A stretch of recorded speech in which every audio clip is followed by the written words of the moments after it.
Hello, everyone, and welcome to Welland Stadium here as we're just about ready to go for first pitch here between the Barrie Baycats and the home side, the Welland Jackfish. Thank you for coming along today. I'm Brendan Lang, and before we get going, we'll take a look at the starting lineup for the 16-10 Barrie Baycats, managed by Josh Matlow. Leading off is Owen Jansen and playing second base.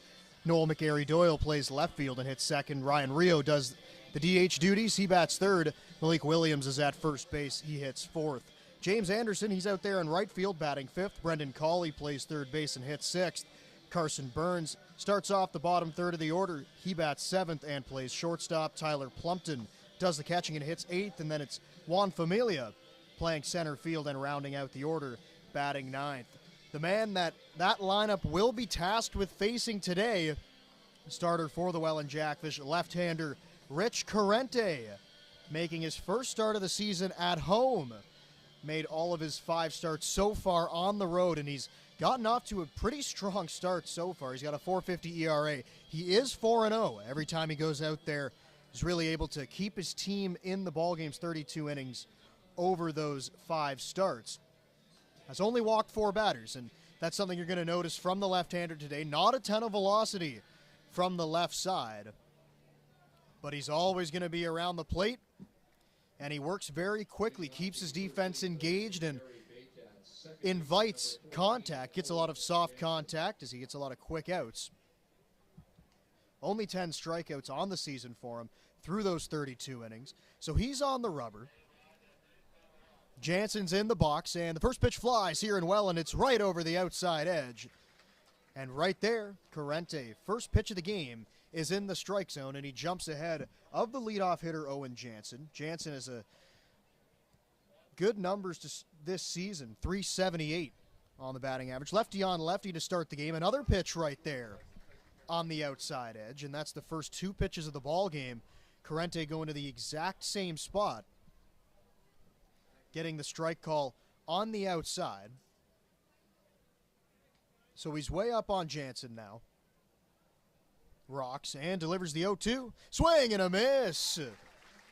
First batter of the game, Corrente gets the strikeout on 3 pitches, and there's 1 gone. Mentioned it off the top. He's not going to strike out a ton of hitters, but right there, good mix of pitches. Went with the high fastball to finish it off and got Jansen to swing through it. So now here comes Noel McGarry-Doyle, another left-handed hitter. First 3 hitters in this order for the Baycats are left-handed, which should bode well for the Jackfish starter as he misses low to the number 2 hitter, McGarry-Doyle. He's hitting .350 on the season, so 2 guys at the top of this lineup. Really table setters for this Baycats team. Now he takes one on the outside. First 2 hitters, you really notice Corrente working the outer part of the plate to the lefties. And once again, of course, working quickly as he's ready to go once again. Delivers it. That ball's mashed in the air. That's going to get down in the gap, left center field. Going around first base is McGarry-Doyle. He's going to easily glide into second. First hit of the ball game for the Baycats. First base runner, and he's on at second base with 1 gone. And here comes the DH, Ryan Rio.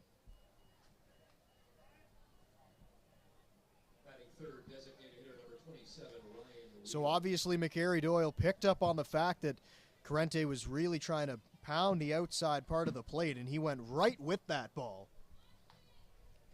Ball was smoked off the bat. No chance for either the left fielder or center fielder to make a play on that.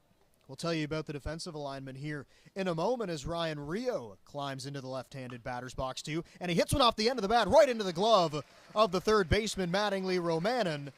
2 gone, and that's the perfect time to tell you about the defense for the Jackfish. It's Ethan Hunt getting another start in left field, Gio Morello in center field, and Brandon Nicholson plays right.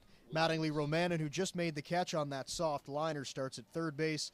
James Smybert is the shortstop. Tyler Dupuis, in his 2nd game back from injury, starts at second base. Mateo Porcelato now over at first, and it's Sam Cocker forming the battery with Rich Corrente.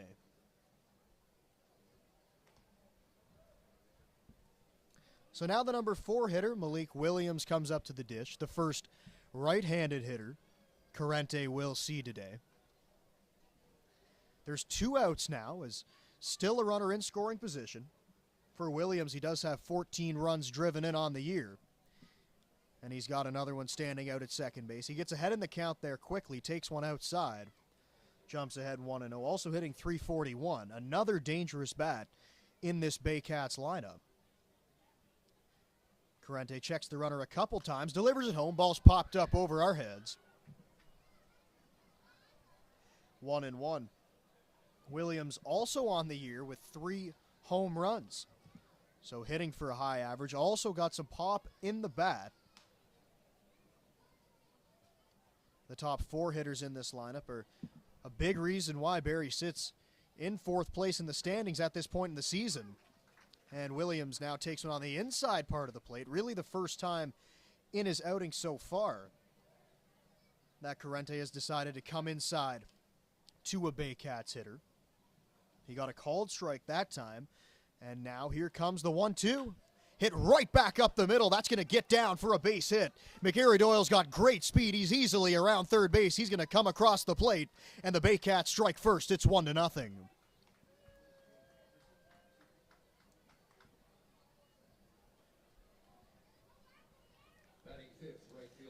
With 2 outs and the runner at second base, that ball was not hit all that hard off the bat of Williams. Just got it down in the outfield in front of the center fielder, Morello. And as I mentioned, with McGarry Doyle's speed, easily able to score, especially with 2 outs. He's going on the crack of the bat. So he comes across the plate from second. 1-0 Baycats, and now here comes James Anderson to the dish. Another right-handed hitter now as Corrente misses low. If Anderson can find a way on, it'll be Brendan Cawley, the left fielder, getting an opportunity here in the first. The 1-0 pitch, that's bounced on the ground. It's going to get through the hole into right field. Another base hit for the Baycats. That's 3 hits already here in the first inning.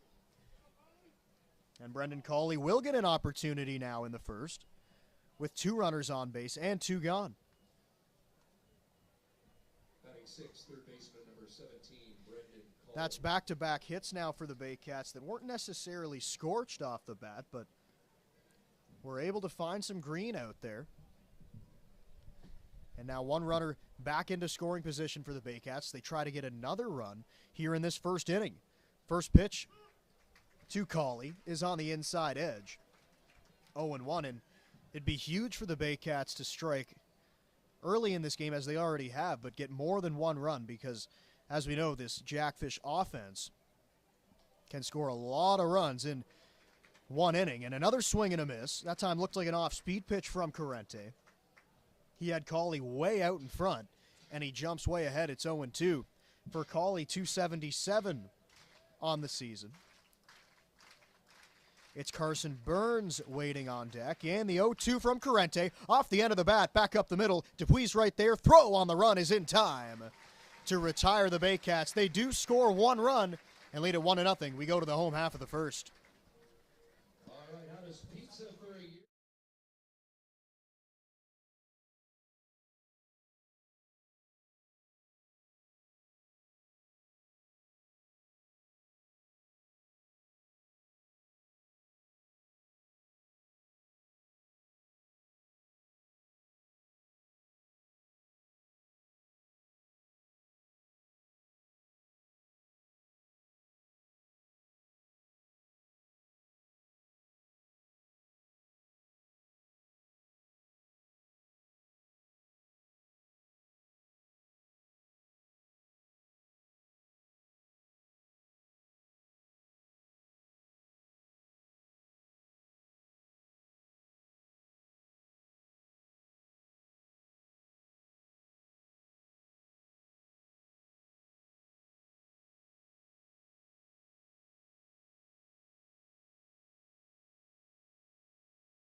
Half of the first inning, Welland Jackfish coming up to hit for the first time here today, bringing a 19-6 record into the ball game.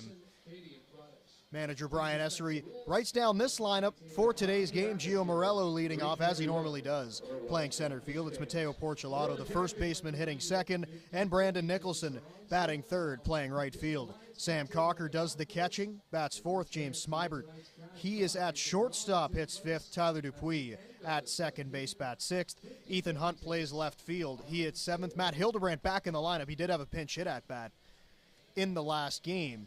Did not get the start. Zarlicino was the DH, but now Hildebrandt is DHing today, and it's Mattingly Romanen making his second straight start at third base. He bats ninth. And the pitcher they'll face today is Adam Kahn.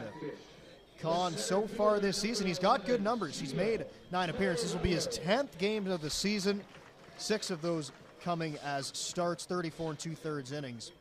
Has struck out 32 hitters, so almost a strikeout per inning so far this season. The Aurora, Ontario native, playing in his first IBL campaign. Of course, first with the Baycats. One of the main starters on this roster, plays college ball at the University of British Columbia during the season. He's set to go on the mound, and the first offering to Morello of the game, it misses outside. And Morello is ahead in the count, 1-0, and we've seen it all season long. Morello is able to make the pitcher throw a lot of pitches, has a great knowledge of the strike zone. And to start off this ballgame, he takes one close, but outside. Next pitch to Morello, that one's high. Counts now 2-0. Kahn looks like he's featuring some decent velocity.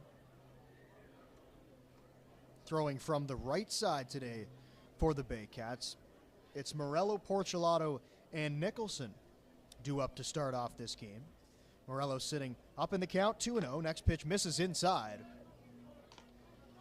And quickly, Kahn has fallen behind 3-0. You look at the walk numbers for Kahn. He does have 15 walks on the season, so he does get a little bit erratic at times. And we've seen it to start this ball game, missing 3 straight times to the Jackfish leadoff hitter. Here comes the 3-0. That one's right there for a strike. Morello looked like he wanted to toss the bat aside, but had to hang on to it as home plate umpire Adam Fanjoy called the strike right at the letters, and now it is a 3-1 count to the Jackfish center fielder. Working out of the stretch, even with nobody on base here, is Kahn. 3-1 offering. That one does miss high, maybe a little outside as well, and he walks the leadoff hitter, Gio Morello, which is not a recipe for success against this Jackfish lineup. Can't be letting too many guys get free passes onto the bases because of the great hitting that they have behind him. If you look up and down this lineup, as when we started the game, we put the batting averages up on the screen, and nobody hitting under 300 on the season in this Jackfish lineup. So that just explains what great season this offense is having, and Porcelato at the plate now is no exception, hitting .333 with 27 RBIs to go along with that. That's good for 5th in the IBL, but he pops a ball up. First pitch swinging on the infield.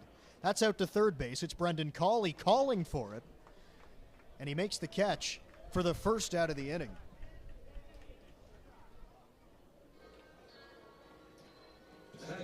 In that situation there, you may want to take a pitch if you're Porcelato after seeing the first hitter walk on 5 pitches. Make Kahn show you that he's able to throw one over the plate. Porcelato was swinging on the first pitch. He popped one up to third base, so there's one gone, and here comes Brandon Nicholson now. Nicholson, another guy having a good season. .319 on the year. Morello over at first base as he draws a throw over. 25 stolen bases. He's good for 2nd in the IBL, trailing only his teammate who's standing at the dish. Nicholson leads the Intercounty Baseball League in stolen bases. Short lead off of first base. Bluffed to move towards second. Wasn't going anywhere, and the pitch was poured across the middle for strike 1. And that's kind of the game of this Jackfish team. If you can get on with a walk and steal second base, get runners into scoring position early on in this game, try to get that run back. And if you're Con and the Baycats, you really want to be able to hold the Jackfish in this first inning after your team came out and spotted you a run, as he misses outside to Brandon Nicholson. Sam Cocker, the catcher, he waits on deck as Con takes a little bit of extra time getting set up, but now he is on the rubber. He looks in for the sign. Quick check over there at first base, and they throw over there to first. It looked like Morello had a bigger lead that time, possibly as he continues to get an idea for the move that Con has. Of course, this is his first season playing in the IBL, so nobody on this Jackfish team have faced him before. This time Morello is running. The pitch is high, the throw down from Plumpton, and it is not in time. Morello straight steal, and he's in there at second base. The pitch was called a ball at the plate. So it's a 2-1 count now for Brandon Nicholson, and the throw from Plumpton was actually a good one. It was right on line. It was the shortstop Carson Burns covering the bag. But Morello just outran the baseball right there. So now he is in scoring position, and Nicholson, who does have 26 runs driven in on the year, he's going to get a chance to hit with the runner out at second base. Second baseman Owen Jansen playing close to the bag as Morello gets a big lead off of second. Pitches down low, and the count is 3-1, and you can really tell Con is concerned about the runner at second base. He was concerned about him while he was standing over at first. Threw over a couple times. And now Morello once again getting a big lead off of second base.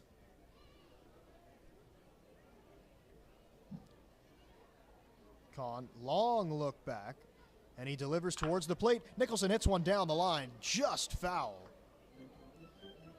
Wide of third base, called foul by the third base umpire, Jeff Rose. Mentioned earlier, home plate umpires Adam Fanjoy, and then it's Dave Phillips manning first base. Today he's standing out near second base right now as Nicholson sits in a full count. Third baseman Cawley playing close to the line. And here comes a 3-2. That one misses outside. Another walk here in the first inning issued by Adam Con. And now here comes Sam Cocker. And before Cocker walks up to the dish, some words from his manager, Brian Essery. Batting fourth, the catcher, number 16, Sam Cocker. So 2 runners out there now. We'll see if the Jackfish can make Con pay for his lack of control in the first inning. And Sam Cocker, definitely a guy who's capable of doing that.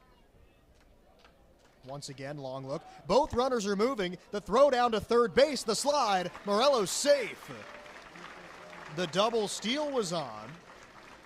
So Morello steals second for his 26th, and now steals third base for his 27th stolen base on the season. Nicholson going behind him. That's his 32nd. And now Cocker's got 2 runners in scoring position, and Cocker had a big night on Thursday night, now hitting .407 on the year. The 1-0 to Cocker, swing and a miss. He was out in front of that pitch, and the count is even at 1-1. His .407 batting average is good for second in the league, just behind London catcher Robert Mullen, who's hitting in the 430s. The next pitch to Cocker is outside.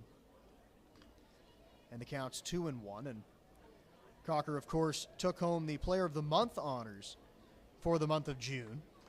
And now getting into July here, more than halfway through the season, I think there's definitely some thoughts of possible MVP for Cocker. He's played that way so far this season.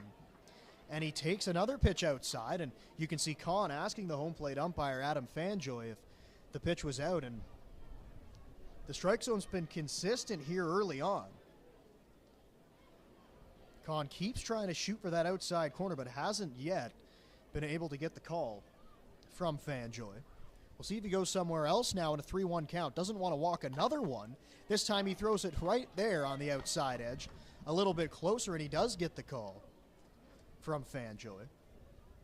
So once again, another guy looking like he really wants to pound the outside. With the Baycats defense playing straight up. Long look in. And time is called to the plate. As Cocker was waiting for a moment, as Con got the sign from his catcher, Tyler Plumpton.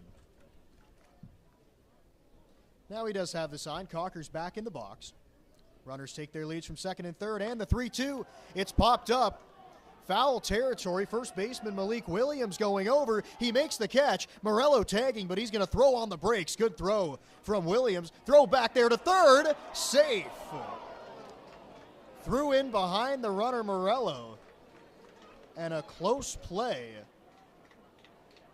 But he is called safe. And now there's 2 outs. And it's James Smybert coming up to the plate.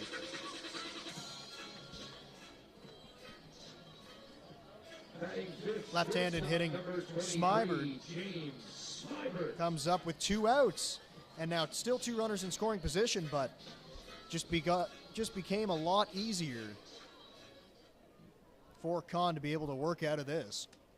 If he could get out of this first inning with no run scored after walking 2 hitters, that would be a big win, as Smybert skies a ball right side, but it's going to get well foul.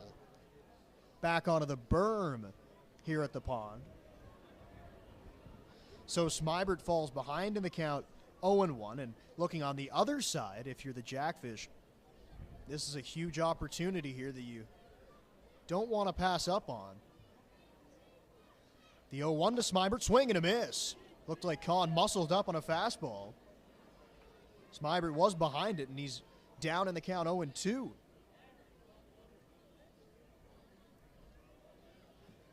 Now a spot where you just got to battle, try to put something in play. Don't want to strike out here.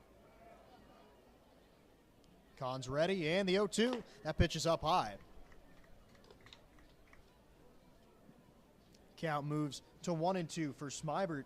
He's hitting .378, so another guy in the top 5 in batting average on this Jackfish team. That's good for 4th place. Was a late addition to this squad, but he's really been a massive addition. Pitch to him, fouled at the dish, went off the leg, it sounded like, of Plumpton, and he's shaken up. He's going to take a walk around behind the plate as the home plate umpire goes out and talks to the pitcher, Adam Con, to give him some time. And by the sound of it, you could really tell that stung him. Ball was fouled straight back off the bat of Smybert. Still shaken up, but he is back in the crouch now, so seeming like he's good to go. One of those ones that kind of just catches you in the wrong spot and stings for a little bit, but he's no worse for wear. He's ready to go, and he throws down the signs for Con. He's still ahead in the count, 1-2. And the offering, Smybert, swing and a miss. Con strikes out James Smybert and works out of a second and third jam. And no runs come across the plate for the Jackfish. The Baycats still lead at 1-0. We go to the second.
Top of the second inning we go now as Rich Corrente still out there on the mound for the Jackfish, and it's the bottom third of this Baycats order. Here comes Carson Burns.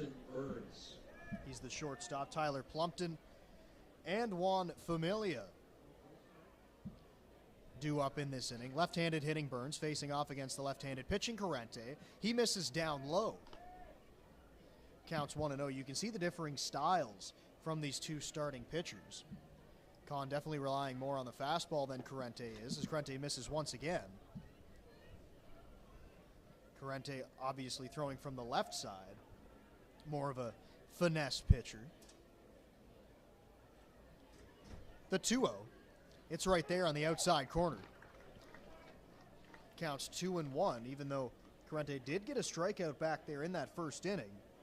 To the first hitter of the game in Owen Jansen. Really a guy that more induces soft contact, and that's what he's trying to do is he gets a foul at the plate. And the count evens up at 2-2.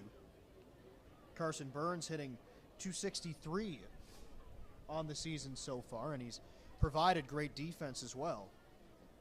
Playing shortstop most of the season for this Barrie team as he fouls one away, just stays alive at the dish. Count remains at 2-2. You can see the swing from Burns right there, very defensive. Just trying to fight to see another pitch, and he was able to do that. Still sitting in a 2-2 count. Pitch is inside from Corrente.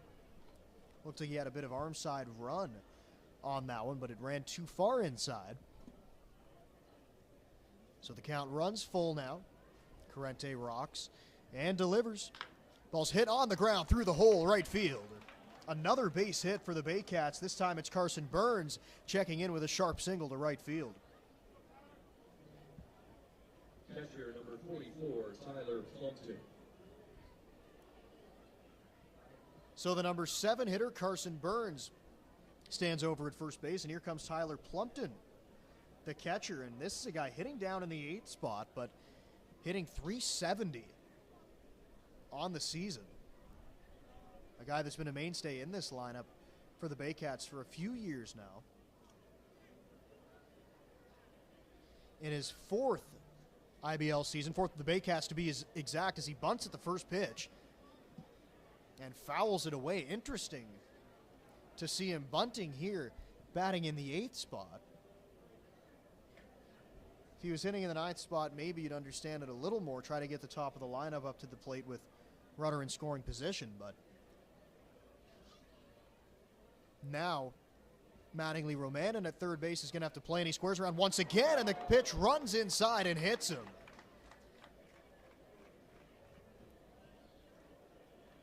So he'll trot down to first base on a hit by pitch. And Corrente having a little bit of trouble here pitching to the bottom of the order for the Baycats, and now Brian Essery is going to come out of the dugout and have a chat with his starting pitcher. And here comes Juan Familia. And now he's going to have a conversation with the third base coach as Brian Essery continues to speak with Corrente. And now they're stirring in the Jackfish bullpen. It looks like Brandon Underhill has gotten up to throw a little bit.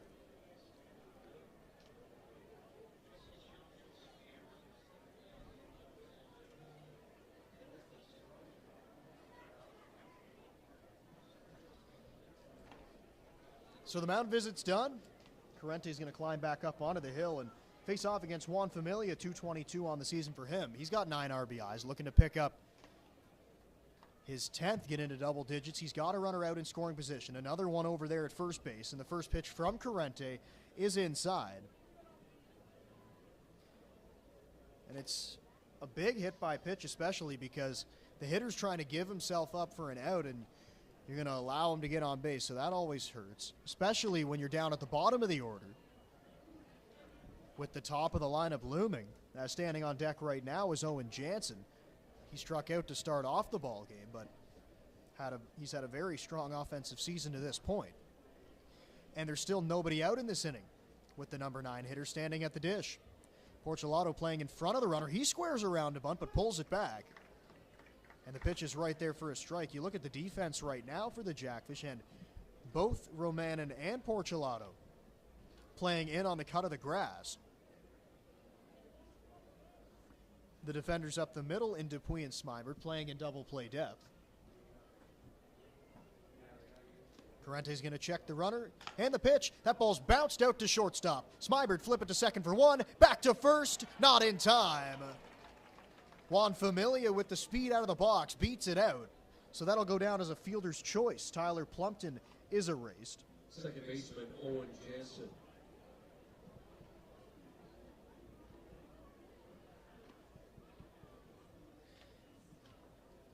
And you see the speed shown off by Familia. He does have 2 stolen bases now as he stands over at first, but looked like a ball that was hit decently hard.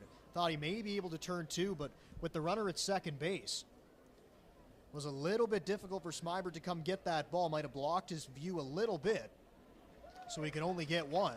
And now Corrente gets Jansen to swing at the first pitch and swing through it. He falls down 0-1. Jansen possibly having a little bit of trouble picking up the baseball from Corrente as he struck out on 3 pitches to start the ball game. So he's seen 4 pitches in this game, and he swung and missed at all 4. Move over to first. Familia back easily. Corrente, the lefty, definitely not showing off his A move here in the first inning. May have been a C or his D move. Just kind of flip it over there. Make sure the base runner at first is staying close. Checks over there and delivers to the lefty. It's fouled away. And Jansen now behind in the count, 0-2. 1 out in this inning. And if you think back to the bottom half of the first, Jackfish threatened but couldn't score. Corrente trying to do the same thing now here in the top of the second.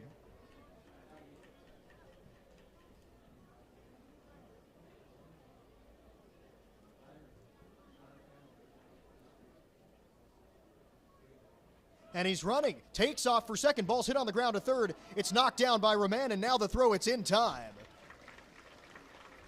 So they'll get the out at first base, but Carson Burns is going to come across to score.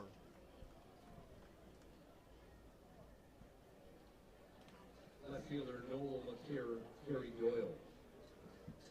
So Familia gets into second base. He was moving on the pitch. May have likely had it stolen, but the ball was put in play to third base. Thought Romanen may have an opportunity to throw home and get the runner, but after it was bobbled momentarily, his only chance to get an out was really at first base, and he still made the play. So there are 2 gone now, and Corrente trying to minimize the damage, gets a breaking ball in there for strike 1 against Noel McGarry Doyle. He had a hit his first time up, came around to score the first run for the Baycats as he lifts a ball foul down the left side.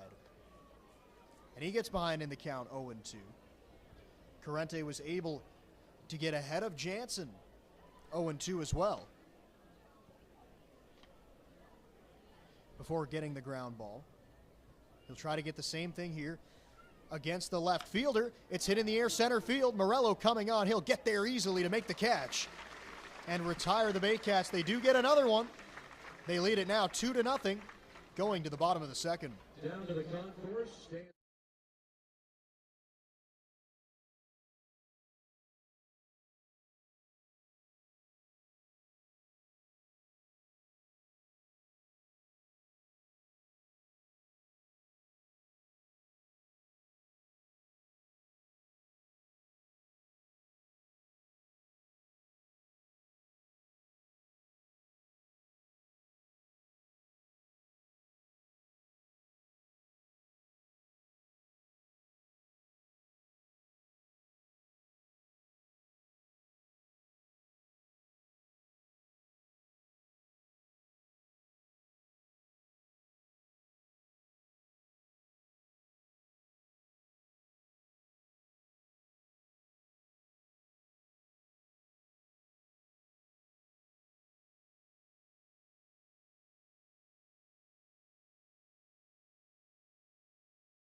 Tyler Dupuis now up to the dish, the number 6 hitter in the Jackfish lineup, leading off the bottom half of the second inning. In his second game back from injury, takes the first pitch right there for strike one. Counts 0-1 to Dupuis, and he missed 15 games with the injury.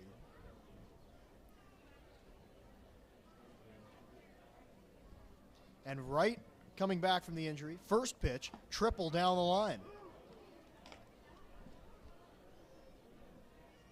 He takes a strike, and the count's 0-2 now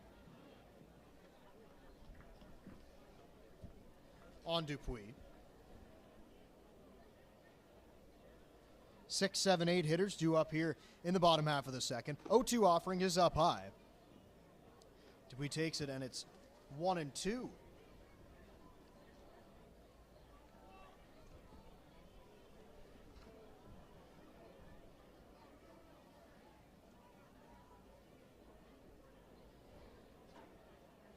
One-two misses outside. Ball bounces in. And now it's even at 2-2. It's Ethan Hunt on deck. Matt Hildebrandt, who's back in the lineup today. He's due up third in this inning. Dupuis trying to get on here. Hitting .348 on the season. And he's a big guy to get back into this lineup. He takes just outside. Kahn wanted it. Plumpton wanted it. But they didn't get it. Count runs full now at 3-2. Kahn was able to jump ahead of Dupuis 0-2.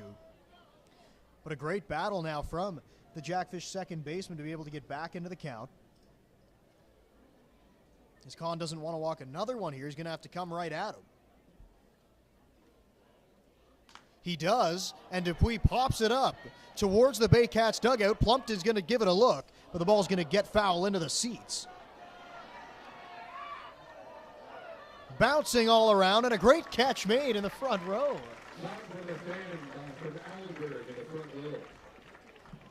The ball bounced off the concourse, went up onto the roof, rolled all the way back down, and a great catch was made. So still a full count to Dupuis. Another full count offering. Outside part of the plate, called strike three. Strikeout, and there's one gone. That pitch looked very similar to the one that Kahn wanted earlier on in that at-bat to Dupuis. That time he did get the call. So it's one out, nobody on base, and here comes Ethan Hunt to the plate. Another guy who was a late add to this roster, but another very valuable piece, hitting .326 as he fouls one away. 0-1, not only hitting .326, but on the defensive side of the ball, a versatile guy. Started out playing mostly third base, but has moved into the outfield for a lot of this season, playing left field. Did come back into the infield for a little bit, but again, playing back out there in left field. Pitch misses outside. Count evens up at 1-1. Again, a little bit of inconsistencies on the outside part of the plate on the strike calls. That time it was called a ball. Kahn has his sign, and the 1-1 offering bounced out towards shortstop. Burns is over, easy hop. His throw bounces over there to first, and it gets away from Williams. Hunt looked like he wanted to make a turn and go to second, but he slipped and couldn't go anywhere, had to get back to first base. So we'll mark that down as an E6 for Carson Burns. And Hunt stands over at first base. Here comes Matt Hildebrandt, and every time he comes to the plate, you know when he's coming up because the crowd gives him a great ovation every time. Definitely a fan favorite here at the Pond in his second season with the team, and in that short time has really endeared himself to the home fans. And he bats with a runner at first base, takes the first pitch at the letters. Hildebrandt, .325 on the year, just another guy in this lineup who has had a great offensive season. And the number that really stands out is the 23 RBIs hitting in the bottom of the order for most of the season. He takes one outside. He's batting 8th today, has really hit in that 7th spot for most of the year. And to be able to drive in that many runs from down there is really tells you all you need to know about the rest of the lineup. Everybody getting on base. As Hunt gets back standing up. Hildebrandt, a season ago, hit more up in the lineup, hit more in that number 4 spot, maybe in the 5 spot.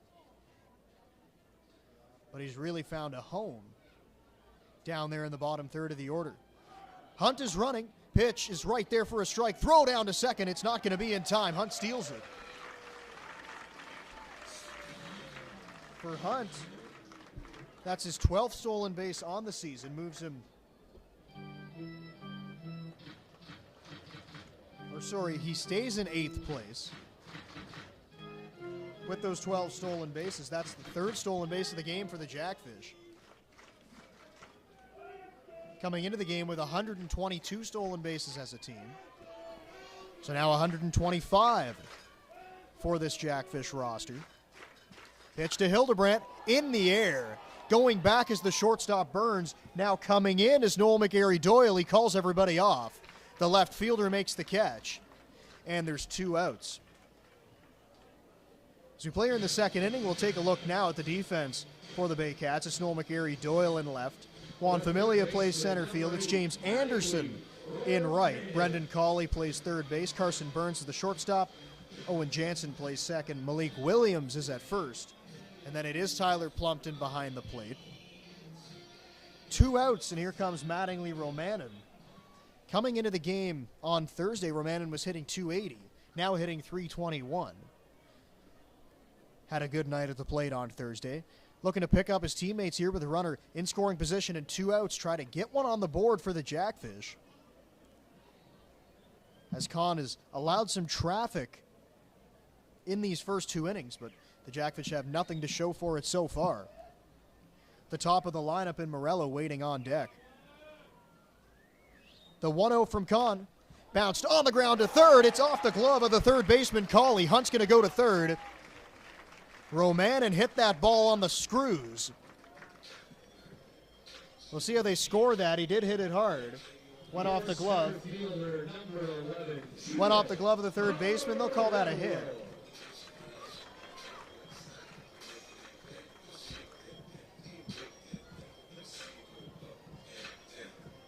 As Cawley was able to get a glove on it, but as I mentioned, hit very hard.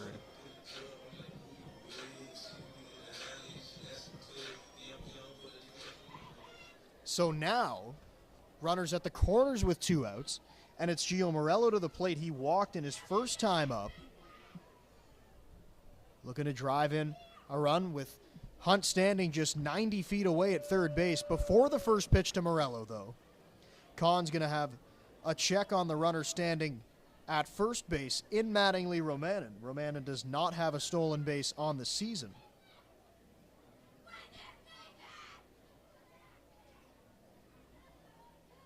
Another throw over there to first base. Romanen back.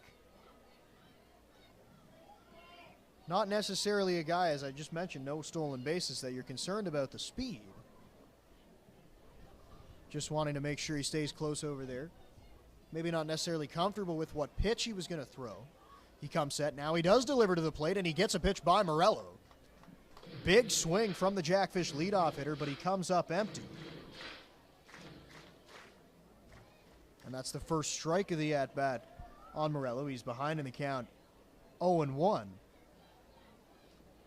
24 RBIs for him, batting in the leadoff spot. And again, that shows the bottom of the order has been able to get on base at a great clip so far. Romanen is running, and the ball stung into the gap. Going over is McGarry-Doyle. He gets there to make the catch and end the inning. Ball was hit hard off the bat of Morello, but great closing speed shown in left field by McGarry-Doyle to retire him. So once again, the Jackfish get a couple runners on, but they can't score him. Still a 2-0 game. Baycats lead it. We go to the third.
It's the third inning now, and the designated hitter for the Baycats, Ryan Rio, walking up to the dish.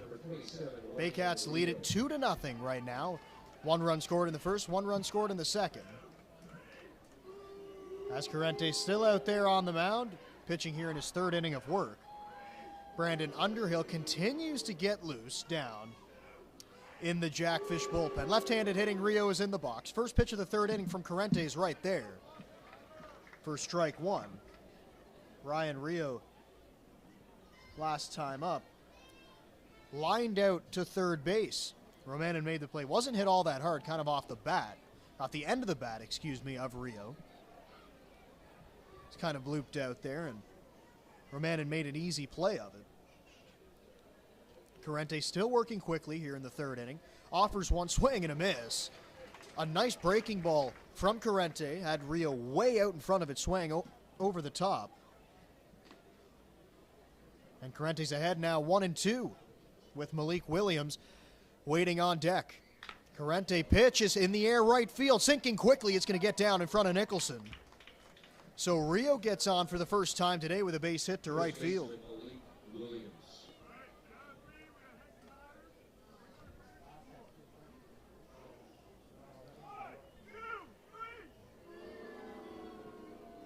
So here comes Malik Williams now. He's going to get an opportunity to hit with a runner standing over there at first base.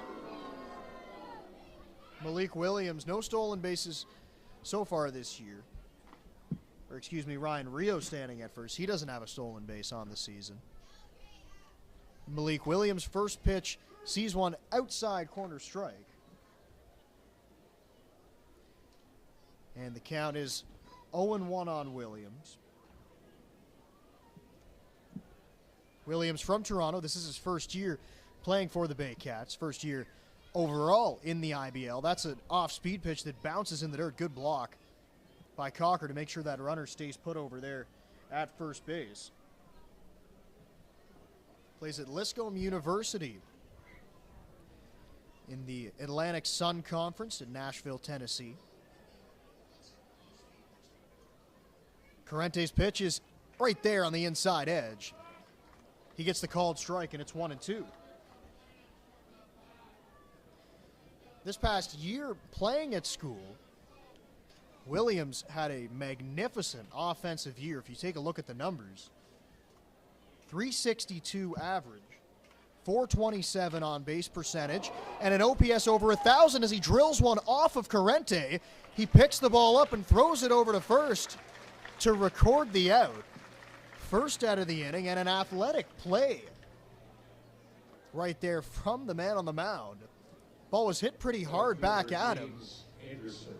Ball deflected off him. He was able to run it down and make a strong throw to retire Williams.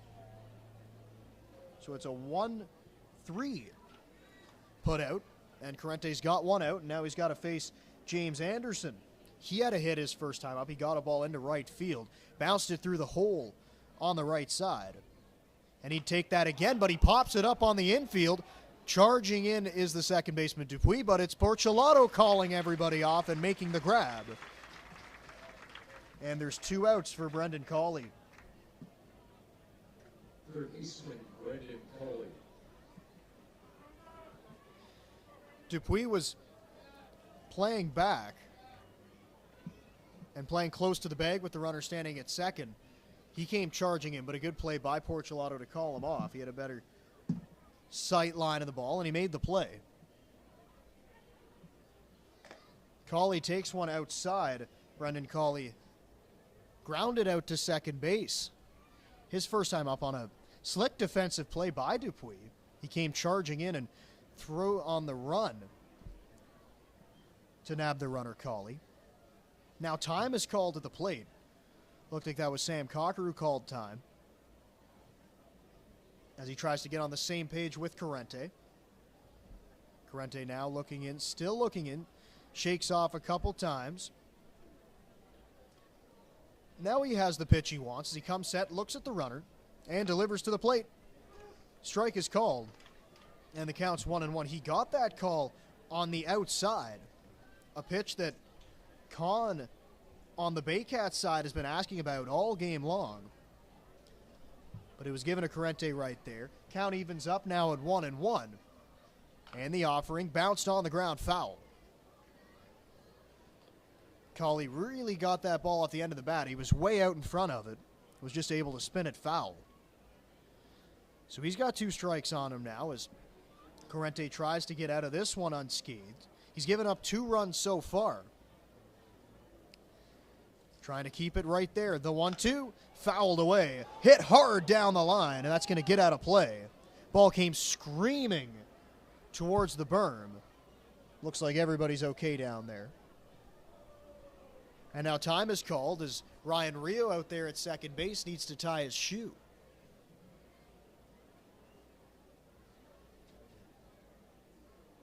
He's got that all double knotted. Now he's ready to go. Takes his lead off of second.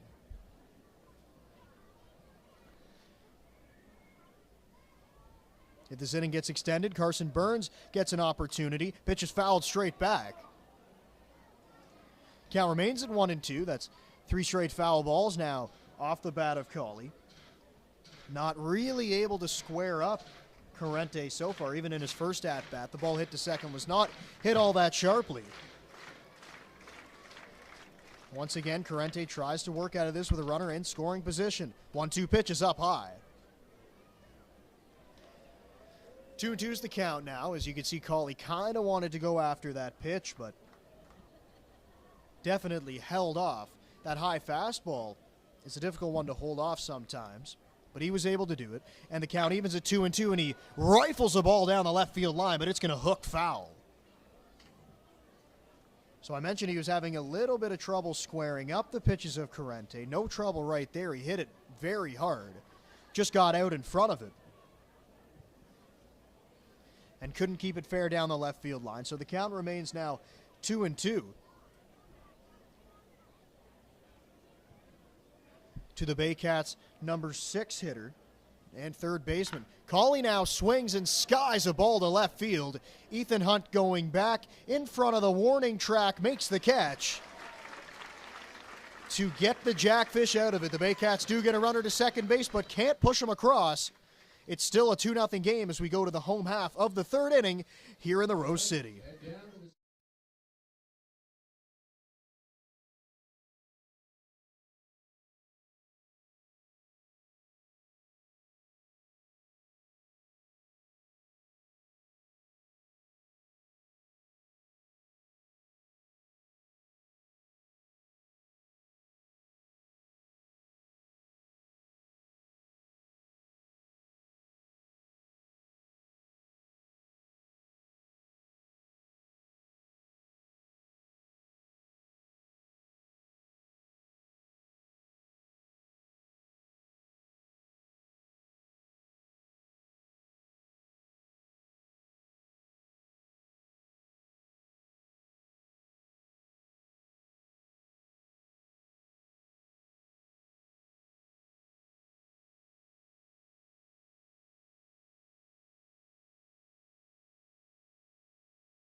Mateo Porcelato walks up to the dish here to start off the 3rd inning for the Jackfish. 2-3-4 hitters due up after Morello lined a ball to left field to finish off the bottom half of the 2nd inning.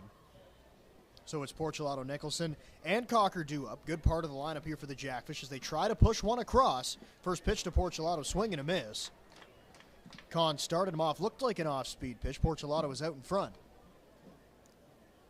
And it's 0-1 now to the Jackfish first baseman. He played quite a bit of second base, actually, in the absence of Tyler Dupuis, but now seemingly like he'll get most of his starts over there at first. Pitch is up high. Count evens up at 1-1, and it doesn't really matter where he's playing on the defensive side, a guy that you need to have in the lineup every day for the potent bat that he possesses. He does have 3 home runs on the season, one of the better power hitters in this Jackfish lineup, and he takes one outside. He gets ahead in the count, 2-1. He's had a couple big home runs here at Welland Stadium down the right field side. 2-1 to Porchelato. He hits it hard on the ground through the hole to right field. Just got past the glove of the first baseman, Malik Williams. Mateo Porchelato leads off the third inning with a base hit for the Jackfish, and now here comes Brandon Nicholson.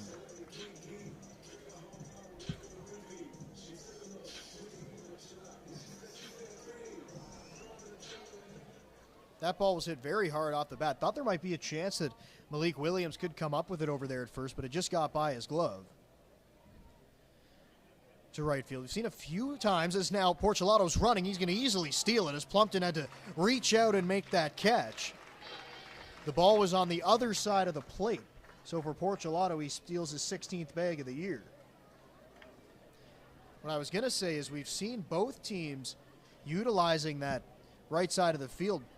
Couple hits bouncing through there for the Baycats, and now one in this inning for Porchelato.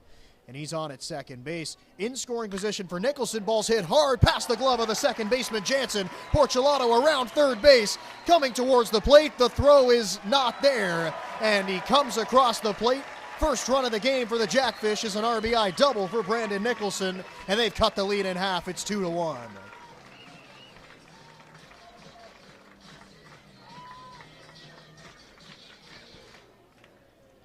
And the aggressiveness on the bases paying off for the Jackfish. Not only the stolen base by Porchelato to get into scoring position, but then the aggressiveness by the third base coach, Ricky Piliteri, to send him around third base with that ball hit to right field. James Anderson came up throwing, but the throw was a little bit too short. Catcher Tyler Plumpton had to come up and play the ball, so Porchelato was easily able to come across the plate. Jackfish finally on the board here in this third inning. That ball was stung off the bat of Nicholson, and Cocker is trying to do the same thing. Nicholson bouncing off of second base, and Cocker swings through the first offering from Kahn. Falls behind 0-1. Cocker popped up into foul territory in his first at-bat. That was caught by the first baseman, Malik Williams. That came with 2 runners standing out there on base. So we'd like to make up for that now with that runner out there at second base. There is nobody out in the inning, and Cocker fouls a ball at the dish. And he falls behind 0-2. The pitch looked to be a little bit high. Cocker went up there to get it, but all he could do was foul it away. And he falls behind in the count 0-2 with James Smybert. The shortstop awaiting his opportunity in this third inning, with the Jackfish already pushing 1 run across and threatening to get another one. Another big lead at second base as Kahn's just going to have to step off. Nicholson has a stolen base today. That moves him to 32 on the season, and he's really getting in the head right now, the Baycats pitcher. Inching off a second, not going anywhere. Breaking ball fouled away, wide of third base. Cocker got way out in front of that one. He was only able to bounce it past the third base bag, but in foul territory. So the count's going to remain 0-2. Still trying to pick up that run out there at second base for Cocker. He does have 28 RBIs. That leads the team. Trying to pick up his 29th. He hits a ball on the ground out to second base. Owen Jansen's right there. The throw's in time. First out of the inning, but a productive out at that as Cocker grounds the ball to the right side and moves Nicholson to just 90 feet away now with James Smybert strolling to the dish. Shortstop number 23, James Smybert.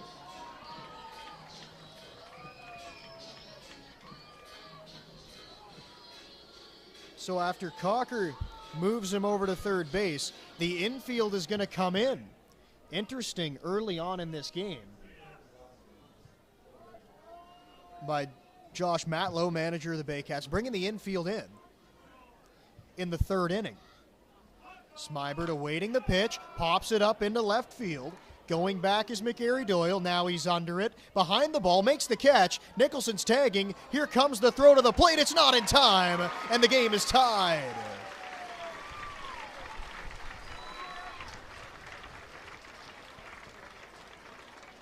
A sacrifice fly for James Smybert. He picks up the RBI. His 18th RBI of the season. And that ball wasn't necessarily hit all that deep to left field. Thought there may be an opportunity. They don't send the runner from third, but with Nicholson's great speed, he was able to score relatively easily from third base. And now it's Tyler Dupuis at the dish after the Jackfish have tied up this ball game here in the third inning. They now have 3 hits on the ledger. Next pitch to Dupuis is bounced foul down towards that Jackfish bullpen. And you take a look at the Jackfish jerseys that they're wearing today here on Scout Day in Welland.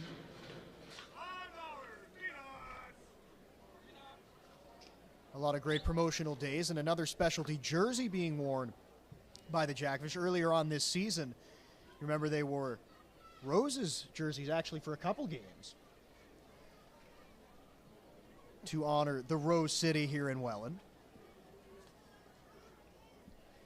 Dupuis has a 2-1 count and he fouls a ball away down the right field side to even up the count at 2-2 with 2 outs in this inning. If Dupuis can reach base, Ethan Hunt will get a shot as he stands on deck. Dupuis struck out his first time up. He struck out looking actually in a full count scenario. Thought he took ball 4, but he was rung up. It's a 2-2 pitch and it's outside. So for the second time today, Tyler Dupuis has worked the starting pitcher Adam Kahn into a full count. Dupuis, of course, trying to change his fortunes from the first time he did so. The full count offering in the air left field. Coming in is McGarry Doyle. He's there easily to make the catch and finish the inning, but a good inning for the Jackfish. They score 2 times and tie this ball game up. We're all knotted up at 2 as we go to the 4th inning.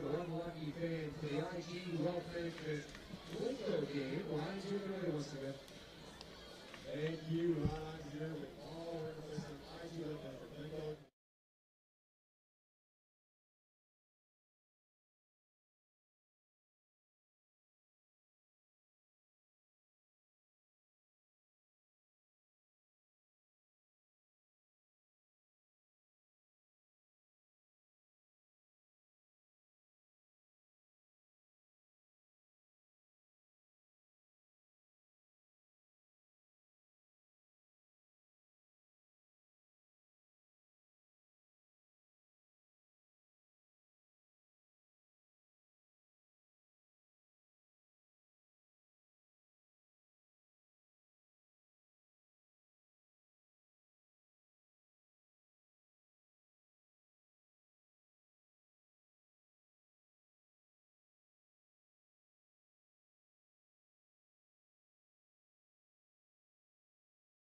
Shortstop number 3, Carson Burns. Fourth inning we go now. It's still Rich Corrente out there on the mound. There was some action in the Jackfish bullpen, but it has seemed to stop. Corrente was able to get through that third inning, not allowing any runs.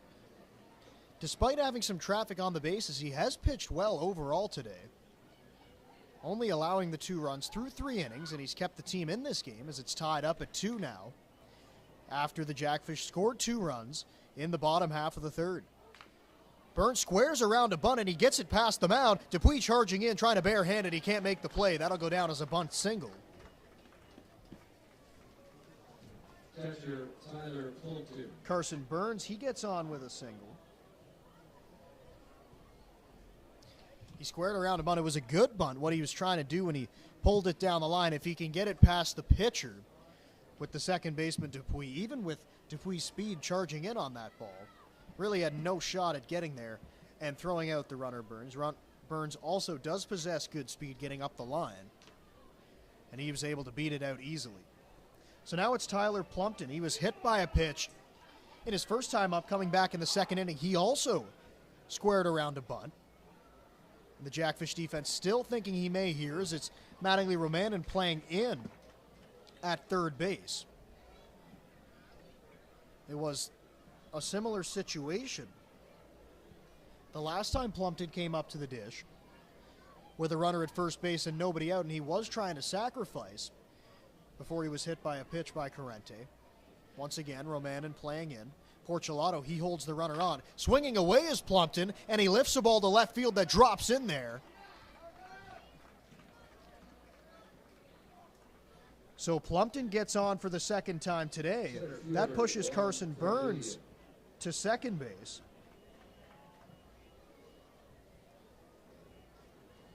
And now here comes Juan Familia.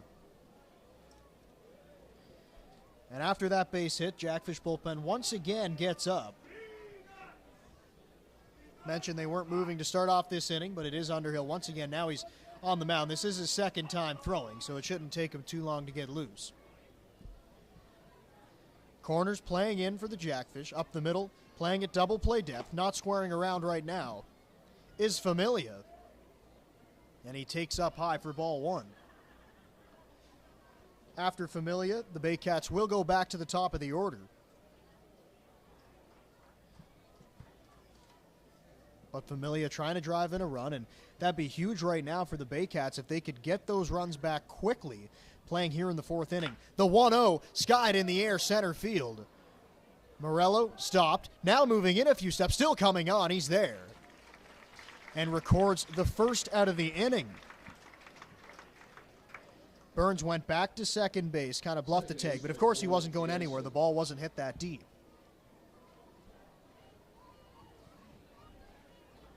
So there's one out now as we go back to the top of the order for Owen Jansen.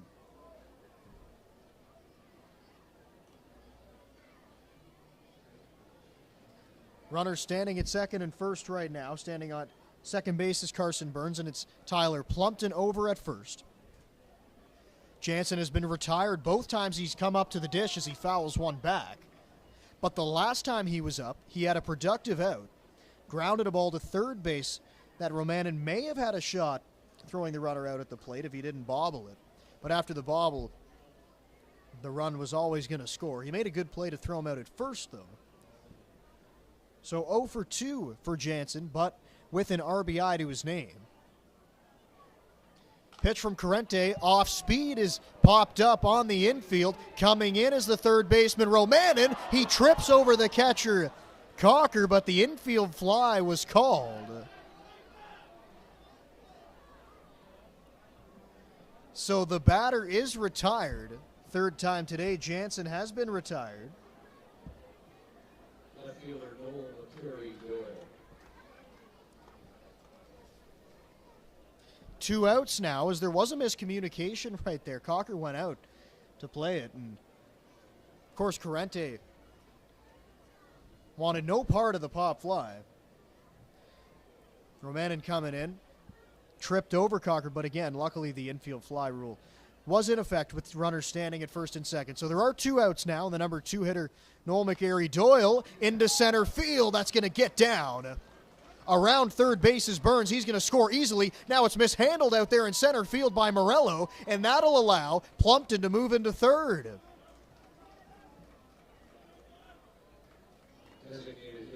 So on the play, Burns easily comes in to score on the single to center field by McGarry Doyle. And then Plumpton able to move into third on what is likely an error on the center fielder Morello. Going to second base was Plumpton. He stopped before going around the bag, but then noticed the ball was being mishandled, so he easily gets into third. Now a mound visit being called. Brian Essery's out there to have a conversation with Rich Corrente. A long conversation at that. And Adam Fanjoy, the home plate umpire, is going to have to go up there and disperse the meeting. And he'll do just that. So everybody off the mound, is Corrente still going to stay in this ball game. Underhill likely ready down in the Jackfish bullpen at this point. And you would think right now, with runners on first and third, and the left-handed hitting Ryan Rio at the dish, this may be Corrente's last batter. Leave him in there to face the lefty, because a right-handed hitter in Malik Williams looms on deck. First offering to Rio is crushed down the right field line. It is hooking, and it will hook. Just foul. That ball was hammered off the bat of Ryan Rio. Definitely had home run distance, but he was just unable to keep it fair. So no damage done, just goes down as a long strike off the bat of Rio. That's right, producer Brent saying it hit the house in 306. That ball was hit a long way. Next pitch misses outside. Count evens up at 1-1. If he was a tad later on it, it would have been gone for sure. But it is a 1-1 count. Corrente still trying to minimize the damage. The Baycats lead it 3-2 now, as he checks over at the runner at first base. McGarry Doyle leads the team in stolen bases, and by a large margin. He's got 20 stolen bases on the year. As he takes his lead off of first. Rio takes outside, and Corrente now falls behind in the count, 2-1.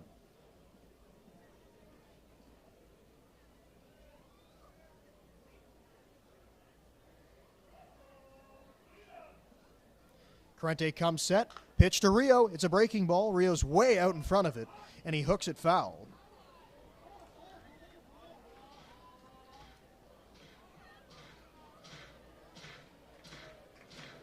If you take a look at the leaderboard for stolen bases, it's Nicholson and Morello at the top, and then right there in third place is McGarry Doyle with his 20.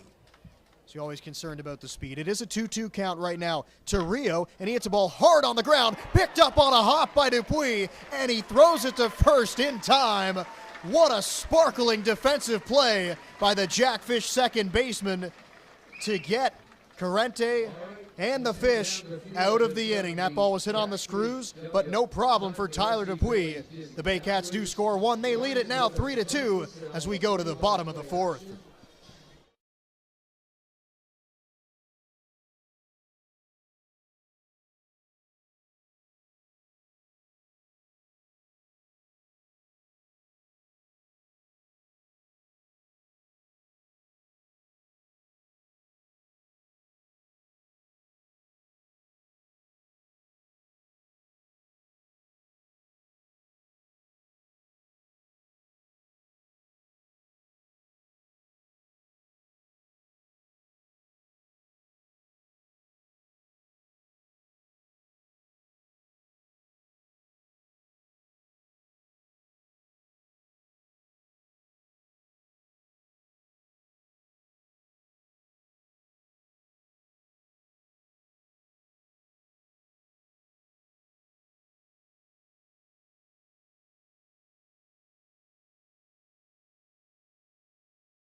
Bottom of the fourth now, it's Ethan Hunt coming to the dish.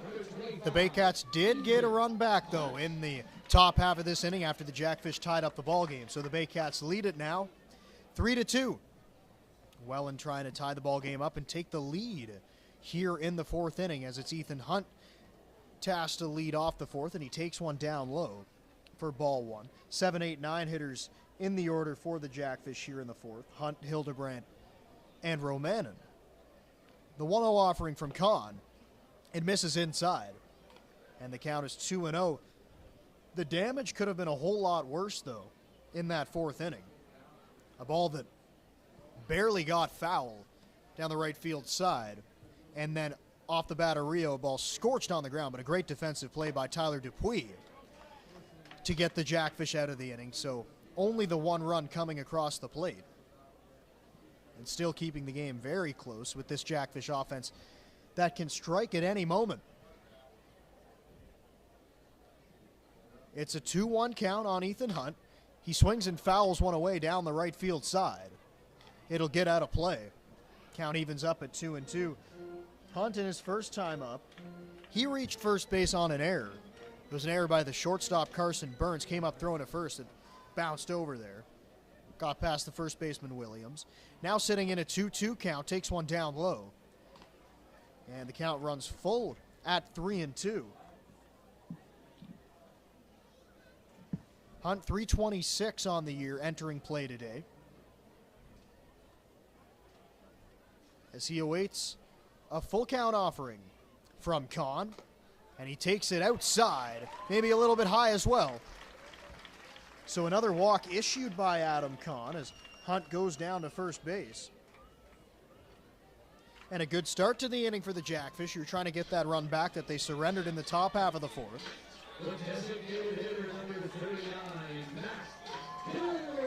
And Matt Hildebrandt coming up to the plate. And not only the chants come out and the cheers when he comes up, but there's also signs in the crowd for Matt Hildebrandt. As he stands in with a runner at first base, and it's a wild pitch. Ball gets past Plumpton, easily going to second base is Ethan Hunt.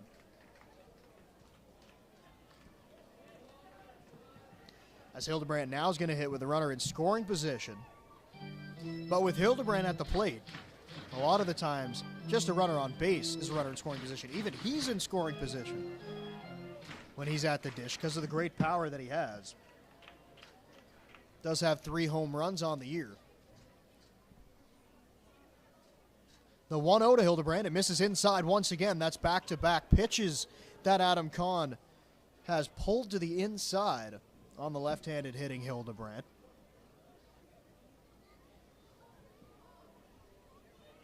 Hildebrandt from Lindsay, Ontario, in his second year with the Jackfish.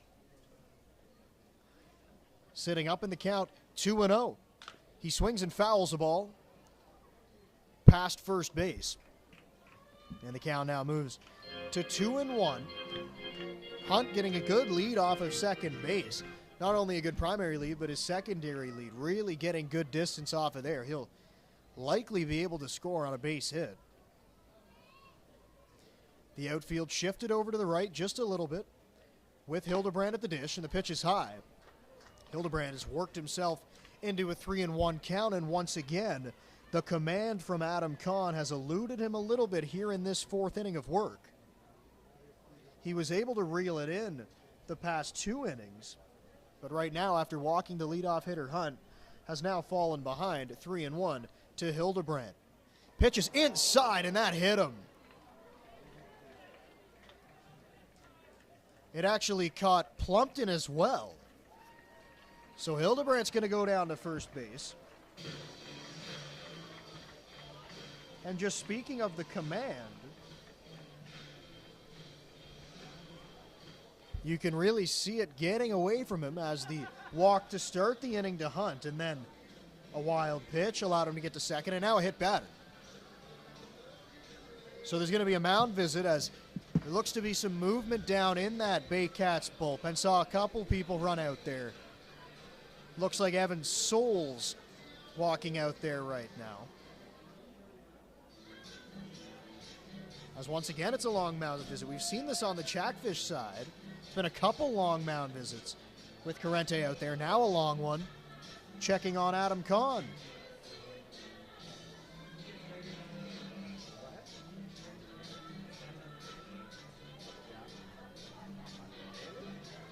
So here comes Mattingly Romanen.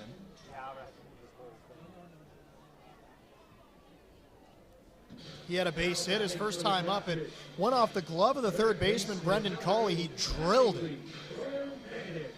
Cawley just wasn't able to come up with it, and now, with 2 runners on, and the number 9 hitter at the plate, you see the Baycats defense, similar to what the Jackfish were playing with the bottom of the order of the Baycats, corners in with the middle of the defense playing double play depth, and the move back to second base right there, not necessarily to try to get the runner, but just to see if Mattingly Romanen would tip his hand if he was going to bunt. But he didn't show anything. Pitch comes around, he is bunting, and he bunts it foul. It's always a smart play by the pitcher to check on that runner at second base to see if the bunt is on in that situation. I know that happens quite a bit, but I can remember back to the 2015 American League Divisional Series with the Blue Jays playing the Rangers. I do remember that happening in that infamous 7th inning as Romanen squares around a bunt again. But the pitch is outside. He pulled it back, and it evens up at 1-1. That's a great job by Romanen. As the first and the biggest key to bunting is make sure you bunt a strike. And he was able to pull back in time. So we'll see if he's squaring around again now, and he is, and he pulls it back once again. You see the Baycats putting the wheel play in effect with the third baseman Cawley charging hard and the shortstop Burns covering third.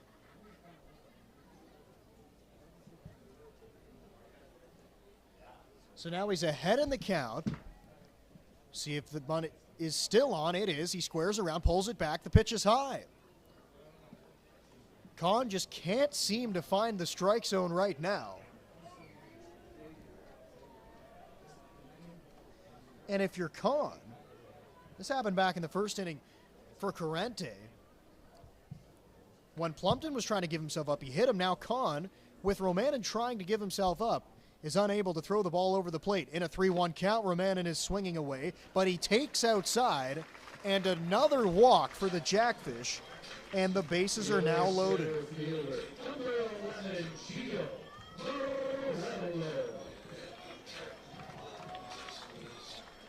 And we go back to the top of the order. It's Gio Morello, and we've seen the Jackfish do this on many different occasions throughout the season.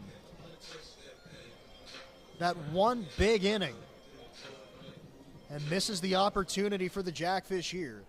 Bases loaded, nobody out on 2 walks and a hit by pitch. It's Ethan Hunt walked to start off the inning. He's at third base. Out at second base, Matt Hildebrandt was hit by a pitch. And then it's Mattingly Romanen who just walked, standing over there at first, and Gio Morello in the dish. The ball bounces away from the catcher Plumpton, and that's going to bring in a run. Another wild pitch uncorked by Kahn, and the game is all tied up as Ethan Hunt crosses the dish.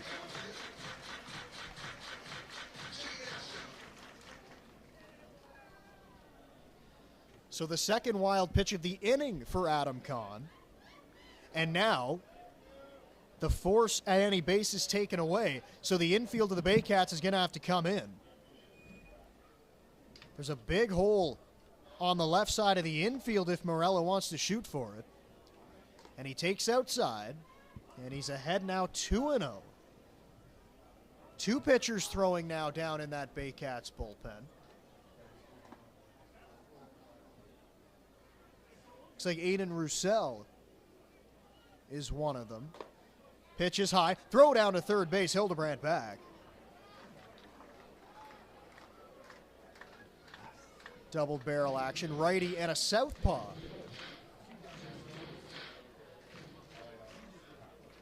Down there. So runners at second and third base. Gio Morello. He's ahead in the count 3-0. And with the control issues Kahn has had, I wouldn't be surprised if Morello takes a pitch here. Kahn delivers one over the dish. First strike of the at-bat. And now it's a 3-1 count to Morello. Morello 0 for 1 in the game, lined out to left field, hit the ball hard. Back in the second inning, he's also walked. That was to lead off the ball game. Here comes the 3-1 from Kahn. It's down low, and the bases are loaded once again as Morello's going to go down to first base. Manager Josh Matlow's out of the dugout, and he's going to call on the lefty. So we'll see a pitching change here in the fourth inning. It's Mateo Porcelato coming up with the bases loaded.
So out of the bullpen, first man up is Aiden Rosell, the left-handed pitcher, to face the left-handed hitter, Mateo Porcelato. Josh Matlow wanting to go with the matchup, and doesn't really matter. Left-handed, right-handed hitters. Rosell's been great against all of them. A 1.80 ERA on the season through 10 appearances. This is his 11th relief appearance, all coming out of the bullpen. And through those 10 appearances, 10 innings pitched. So a guy really just works one inning at a time as he pours the first pitch over to Porcelato for a strike. Bases are loaded. One run in this inning on the wild pitch from Kahn.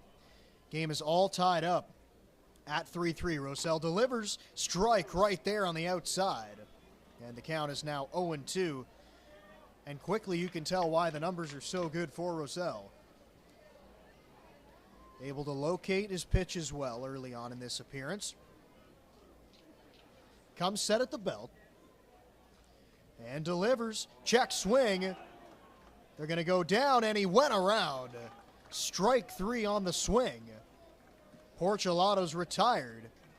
And there's 2 outs now.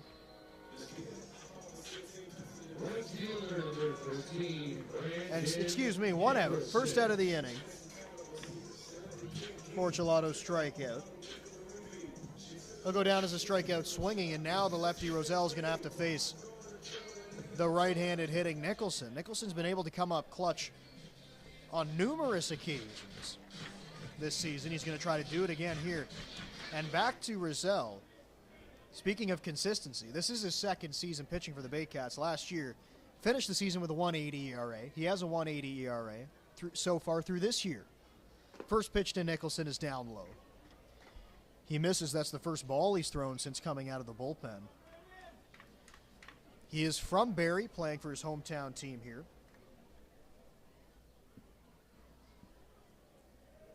The 1-0 to Nicholson, strike 1. Count evens up. That pitch was located perfectly down at the knees. With Hildebrandt standing at third base, it's Romanen at second, and Morello on at first base. Next pitch to Nicholson, swing and a miss. He was out in front, and now there's 2 strikes on him as Roselle continues to throw the ball well. The Jackfish have scored a run and have gotten the bases loaded without the benefit of a hit in this inning. Here comes the 1-2. Swing and a fly ball. It's actually popped up behind the plate. That'll get out of play into the seats.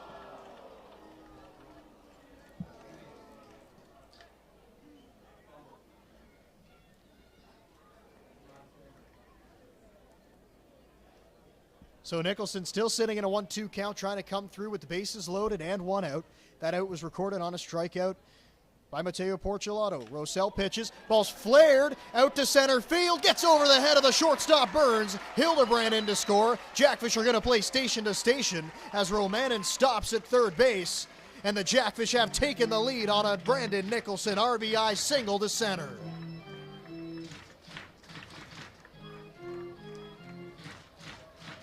Ball was not hit hard at all. Got in on the hands of Brandon Nicholson, but just enough juice on it to get over the head of Carson Burns and give the Jackfish their first lead of the ball game for Brandon Nicholson, his 27th RBI on the season. Moves into a tie for second place on the team. The man who leads the team in RBI stands at the dish right now as he swings and misses at a first pitch fastball up high. And he falls behind 0-1. It's now Romanen standing over there at third base. The 0-1 pitch to Cocker. That's in the air, center field. Going back is the center fielder Familia. He makes the catch on the run. Tagging from third base, coming in to score is Romanen. Morello tags from second. He goes to third. And another run comes across the plate on an RBI sacrifice fly by Sand Cocker. Shortstop, number 23, James Sliver.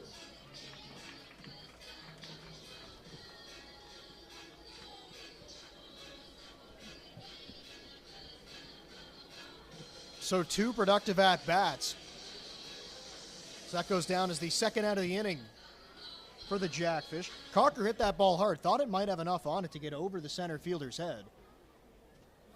Runners moving towards second base, and Nicholson will steal it.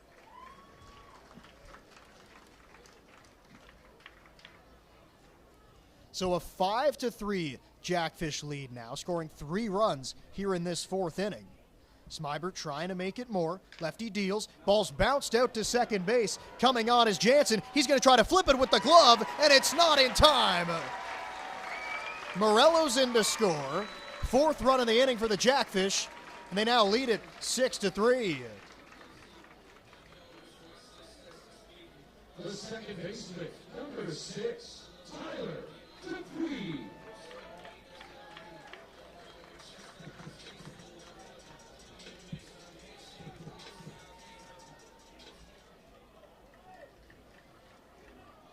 So once again, a ball not hit all that hard, but it gets a run in for the Jackfish. 6-3 is our score. It's Tyler Dupuis now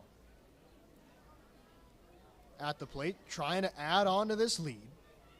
Smybert moving on first movement. They were going to throw down to second. Now the throw to third, and it's not in time.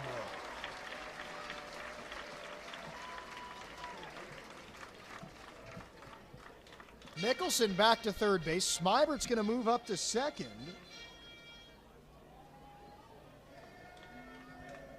And now Dupuis is going to be able to hit with 2 runners in scoring position. An odd decision by the first baseman, Malik Williams. With less than 2 outs in the inning, you might understand it, but with 2 outs, Smybert was a sitting duck out there at second base, and the inning would have been over. But he tried to nab the runner at third base, and it didn't pan out.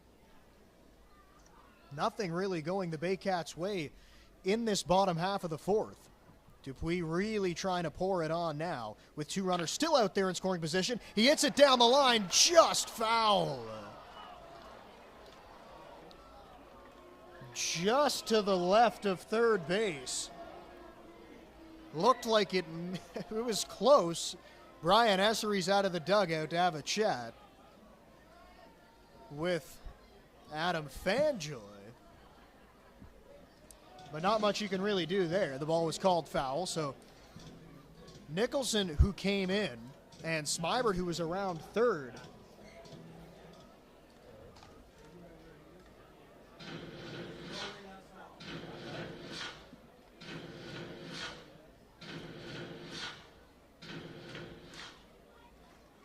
So the runners go back to second and third base respectively. Dupuis still at the dish right now, but he's behind in the count 0-2 after that foul ball.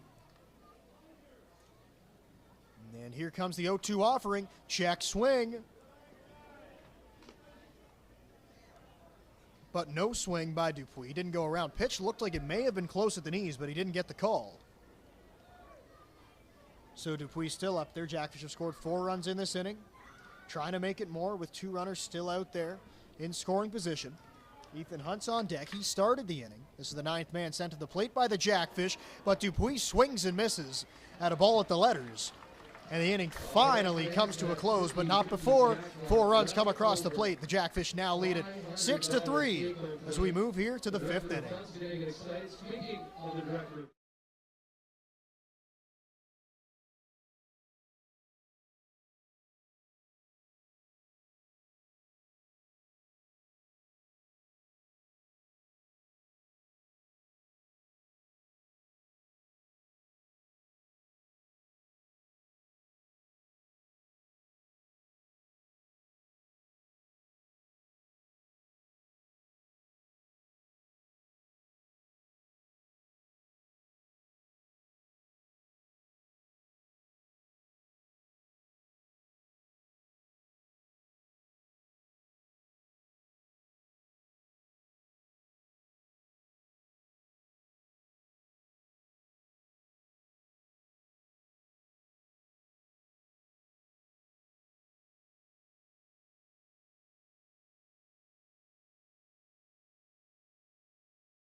Fifth inning right now as Malik Williams comes up to the plate.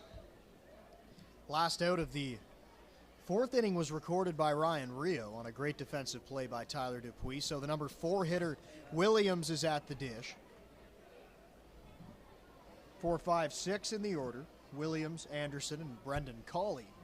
It's still Rich Corrente out there on the mound. Thought that may be his last hitter facing the lefty Rio, but he got out of the inning, so Brian Essery's going to send him back out there for his 5th inning of work. Again, he has pitched pretty well, kept the Jackfish in this game for sure. As Williams flies a ball to center field. Morello on the run, now underneath it. He makes the catch. Quickly one gone here in the 5th inning. And if you're Corrente, that's huge to be able to get quick outs. Pitching now into his 5th inning of work. He's going to throw the ball over the plate, and right there, quickly an out recorded. And he'd take a few more of those, get these hot Jackfish bats right back up to the plate.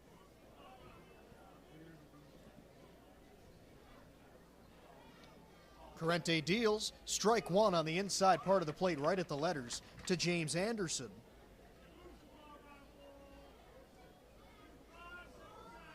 0-1 count to Anderson. He's the right fielder today for the Baycats, and he hits the ball out there on the ground. Smybert up with it on a backhand. His throw high. Tag applied, but not in time. Great athletic play by Porcelato to leap and then slap the tag on the runner Anderson going by. But Anderson was on the bag when he put the tag on him, so that'll be a runner on at first base for Brendan Cawley. Cawley in this game is 0 for 2 so far. Once again, the Jackfish bullpen gets moving down there. First pitch is right there. Breaking ball called a strike.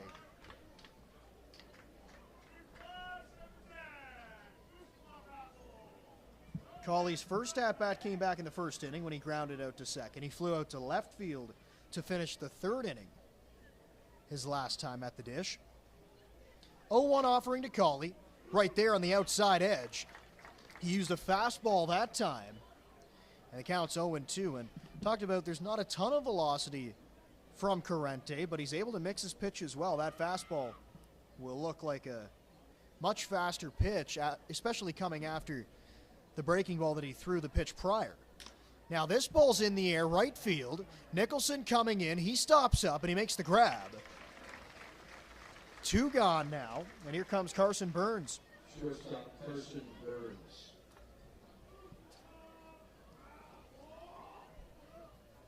So Cawley now goes 0 for 3. Carson Burns at the dish. He's had a good day. He's 2 for 2. 2 hits and 2 runs scored. Runner standing at first base is still James Anderson. First pitch to Burns. It misses outside. And Corrente falls behind 1-0.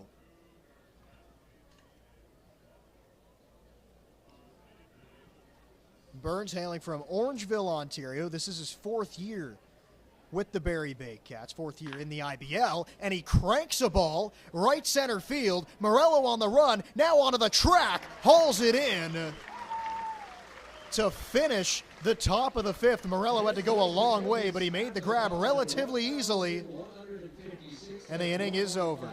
Jackfish still lead it as we go to the bottom half of the 5th.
Ethan Hunt.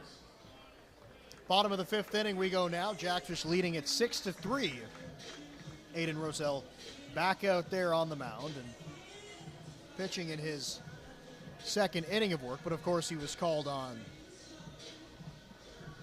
partway through that fourth inning. But so far this year, he has not had an outing of more than one inning in his 10 appearances coming into play today. Only 10 innings pitched, so this is the first time he has worked into a second inning. The lefty pitching out of the windup, rocks and fires, swing and a miss from Hunt. He beat him on a high fastball.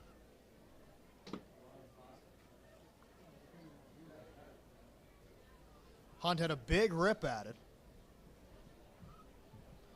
Roselle pitches inside. Hunt had to jump out of the way, but he was able to get out of the way safely. And now he's ahead in the count, 2-1. Aiden Roselle fires to the plate. He misses. Count is now 3-1. 6 walks have been surrendered by Roselle, so he does miss from time to time. We saw quite a few walks given up by the starter today, Adam Kahn. And that pitch is inside. Hunt walks. So he leads off the fifth inning the same way he led off the fourth inning with a base on balls. Matt Hildebrandt coming to the dish now, the designated hitter. He was hit by a pitch his last time up. That came last inning. Came all the way around to score as the Jackfish struck 4 times last inning. So Ethan Hunt over there at first base. He's got 12 stolen bases on the year.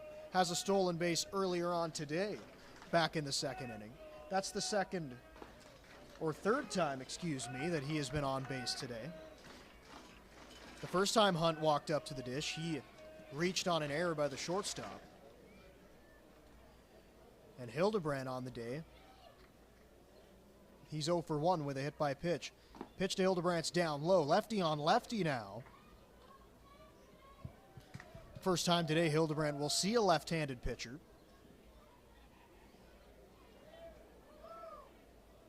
The count's now even at 1-1. Hunt taking his lead. Being held on by the first baseman Malik Williams. And Roselle decides to throw over there, but easily back is Hunt. Not getting a massive lead off of first base. Probably not necessarily a situation where you'll be running with Hildebrandt at the dish and near the bottom of the order. Once again, the throw goes over to first base. Hunt back easily. So Roselle, even with the short lead by Hunt over there, still concerned about him. Not using his best pickoff move over there to first, but just trying to keep him close. Checks him. Not going, and the pitch is outside. Count moves now to 2-1, and I mentioned this on many broadcasts before, but with the threat of a steal, a lot of the time that gets the pitcher to split their attention between the hitter and the base runner, and that can sometimes buy the hitter a good pitch to hit or possibly a walk.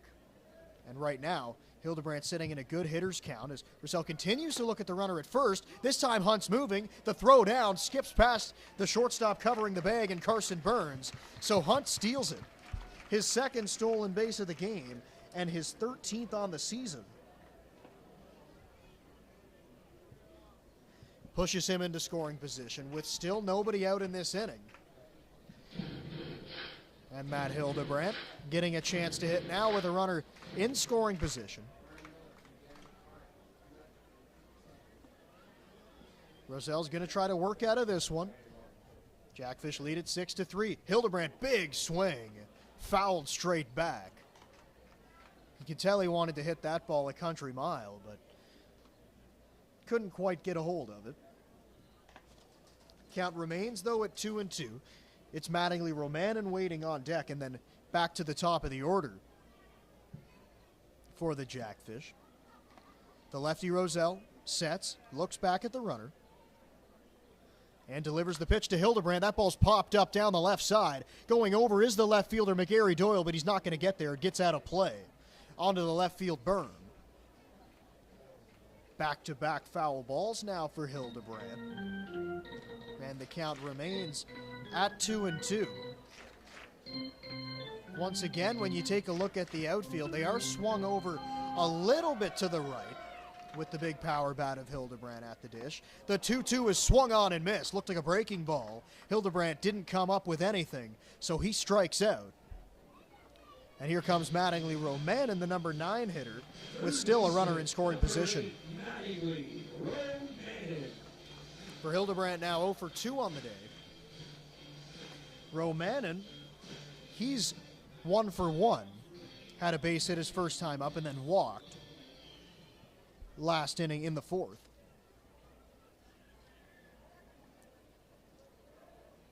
Short lead off a second. Ball hit right back up the middle. Burns dives, gloves it, but he doesn't have a play at first. He'll look back at the runner at third base.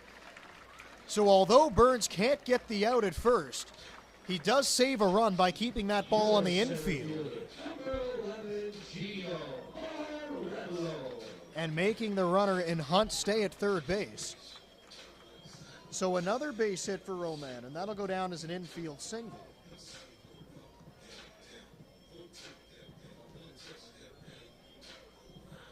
And now back to the top of the order for the Jackfish, and the man you want at the plate in Gio Morello. Hitting with runners on the corners. So it's a left-on-left matchup right now, and we'll see if Rosell faces the two lefties coming up now, and Morello and Porcelato. He faced Porcelato. That was the first man he saw after he came out of the bullpen. Morello hits a ball high in the air to right field. Anderson going over. Now it's Familia, the center fielder, making the catch. Hunt's going to tag from third. He'll easily come across to score. Sacrifice fly, RBI for Gio Morello, and it's 7-3 Fish.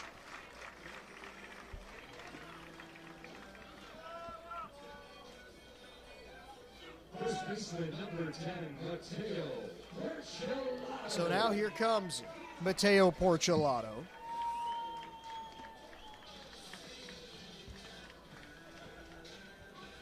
Once again, this was the first man that Rosell faced after coming out of the bullpen.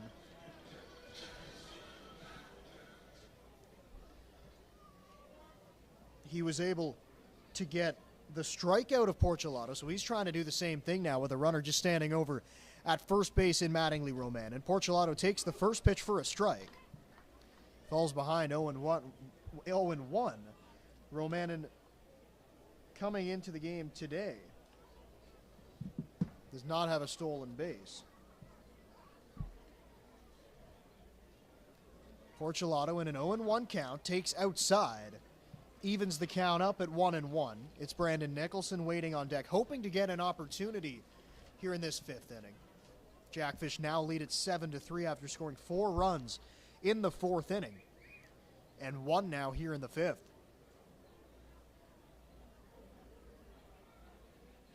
Rosell, long look over there to first base, and he's going to step off.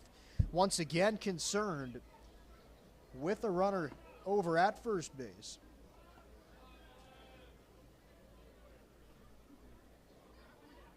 Not a huge lead over at first by Romanen. Deals to Porcelato. It's popped up on the infield. That's Cawley now drifting into foul territory, makes the catch. And the inning is over. The Jackfish do score 1 run, though. They now lead at 7-3 as we move to the 6th.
John Family. John Family, please report to the press box. John Family to the press box. To the dish now is Tyler Plumpton.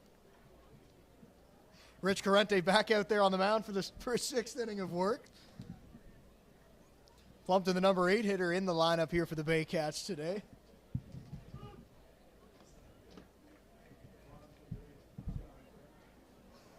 He takes the first pitch for a strike. And the count's 0-1 now as he swings and misses, actually fouled it into the catcher's glove. Behind in the count, 0-2, and Corrente back out there, and he's really been solid all game. I've mentioned it a few times, but 3 runs over 5 innings. And now the Jackfish offense has really got it going, so they lead it 7-3. Again, there was some movement last inning in the Jackfish bullpen, but everybody seemed to sat down. Corrente misses inside. Count moves to 1-2 now as Corrente had a quick inning his last time out. He allowed 1 run in the first, 1 run in the second, and then another one in the fourth, but he's really been able to avoid the big inning so far today. The 1-2 to Plumpton, it's fouled away. He used a breaking ball. Plumpton got a good swing away, but not able to keep it fair. After Plumpton, it is Juan Familia. Then it goes back to the top of the order. Plumpton still sitting in a 1-2 count. And the offering from Corrente in the air right field. Once again, it's going to squirt foul. Count stays right where it is. Plumpton hitting .370 coming into play today. He was hit by a pitch while trying to sacrifice back in the second inning, and then he had a base hit. His last time up. Then went first to third on what was, of course, called an error by the center fielder Morello, and this time he hits a ball to left field. That gets through the hole. A base hit, the 9th hit of the game for the Baycats. So Plumpton's on for the 3rd time today, 2nd hit of the game. So he's on at first base, and now Juan Familia's at the dish. Familia's hit into a fielder's choice. He's also flown out to center field.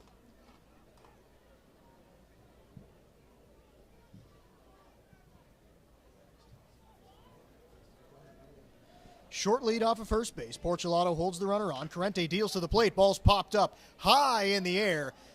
Dupuis going out. Now Nicholson coming in, calls him off and makes the catch.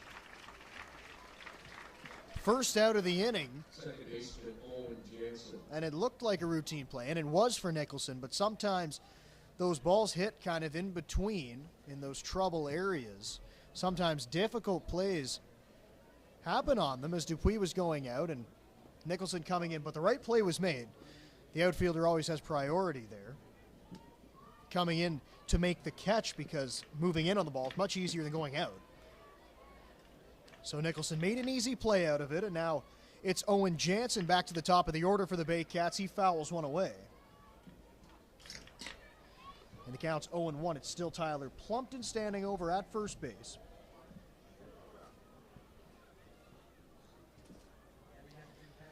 Left-handed hitting Owen Jansen. Again, coming into play today, .378, but 0 for 3. Does have an RBI to his name, though. Picked up his 19th of the season back in the second inning when he grounded out to third. Next pitch is a off-speed pitch that bounces up to the plate. Cocker had to block it. Counts even at 1-1 with 1 out. Noel McGarry Doyle, the Baycats left fielder, awaits on deck. Jansen looking for his first knock of the ball game, first chance to get on base, and he swings and bounces a ball down to first base. Porcelato thought about going to second base, but now he's just going to step on the bag for the second out of the inning. It was a little bit of a stalemate for a moment. Porcelato looked like he was going to tag the runner and then eased off a little bit. Jansen thought he might fool him, but still easily getting back to the bag. Bit of a funny play, but the second out is recorded. That'll go down as 3 unassisted by Porcelato, and now Brian Essery's out of the dugout. So Corrente threw 5 2/3 innings. Essery's going to have a chat with him. As on the play, on the fielder's choice, Plumpton does move in to scoring position.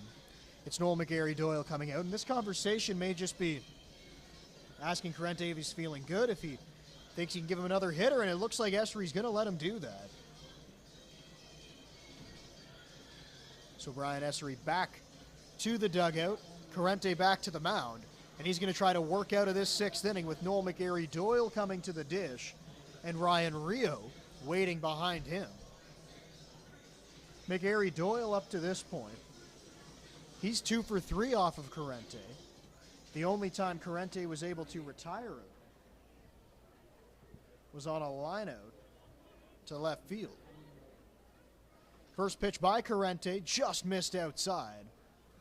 Didn't get the call from Adam Fanjoy. Counts 1-0 now on McGarry-Doyle. McGarry-Doyle, 350 coming into play today, so a red-hot bat in this Baycats lineup, a guy that Corrente would like to get out, and he rolls a ball down to first base, but it'll get foul. Thought it might stay fair, thought Porcelado might have an opportunity to make a play on it, but it did get foul. So it's a strike against McGarry-Doyle. Corrente's now gotten back in the count. It's evened up in 1-1.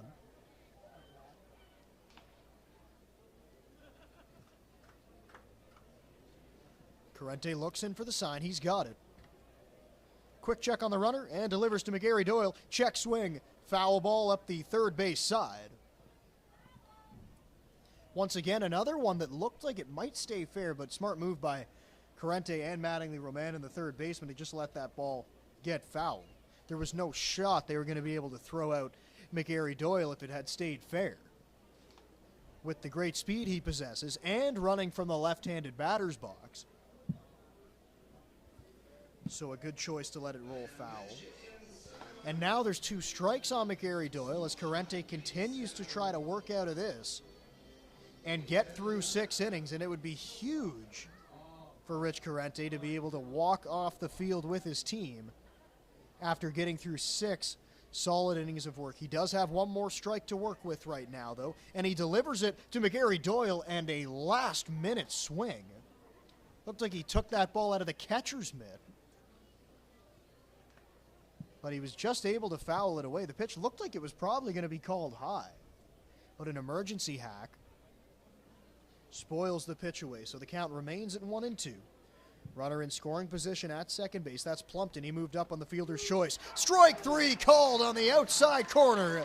Rich Corrente, he's through 6 innings of 3-run ball, and the Jackfish lead at 7-3 as we go to the bottom half of the 6th.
Welland.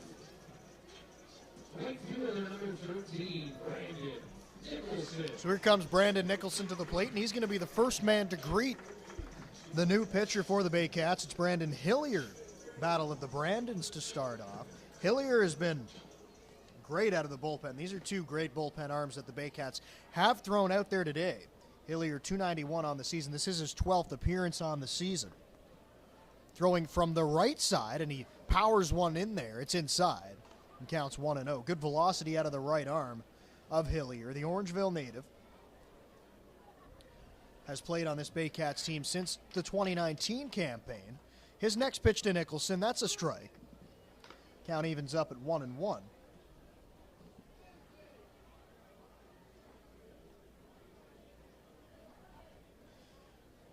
This is his 6th IBL season overall. Pitches up high, counts 2-1. He actually started out playing for Burlington. They're known as the Burlington Bandits back in 2014. The 2-1 offering to Nicholson. To left field, coming in is McGarry Doyle. That ball's going to drop in front of him. And a base hit for Brandon Nicholson. That'll bring up Sam Cocker with a runner at first. Catcher number 16, Sam Cocker.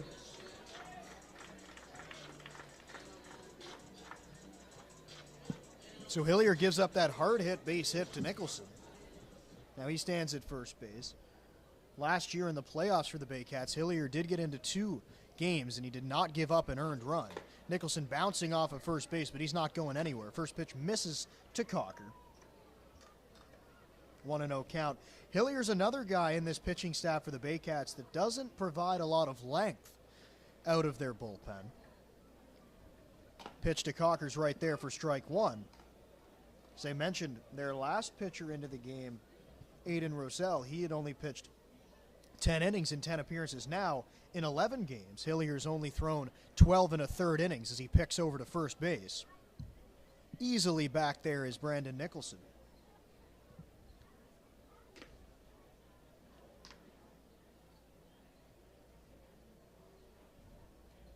Nicholson takes his lead. Big lead. He keeps bouncing off, and now Hillier steps off. Really aggressive over there for Nicholson. Hillier now comes set. Again bouncing off of first base, and again a step off.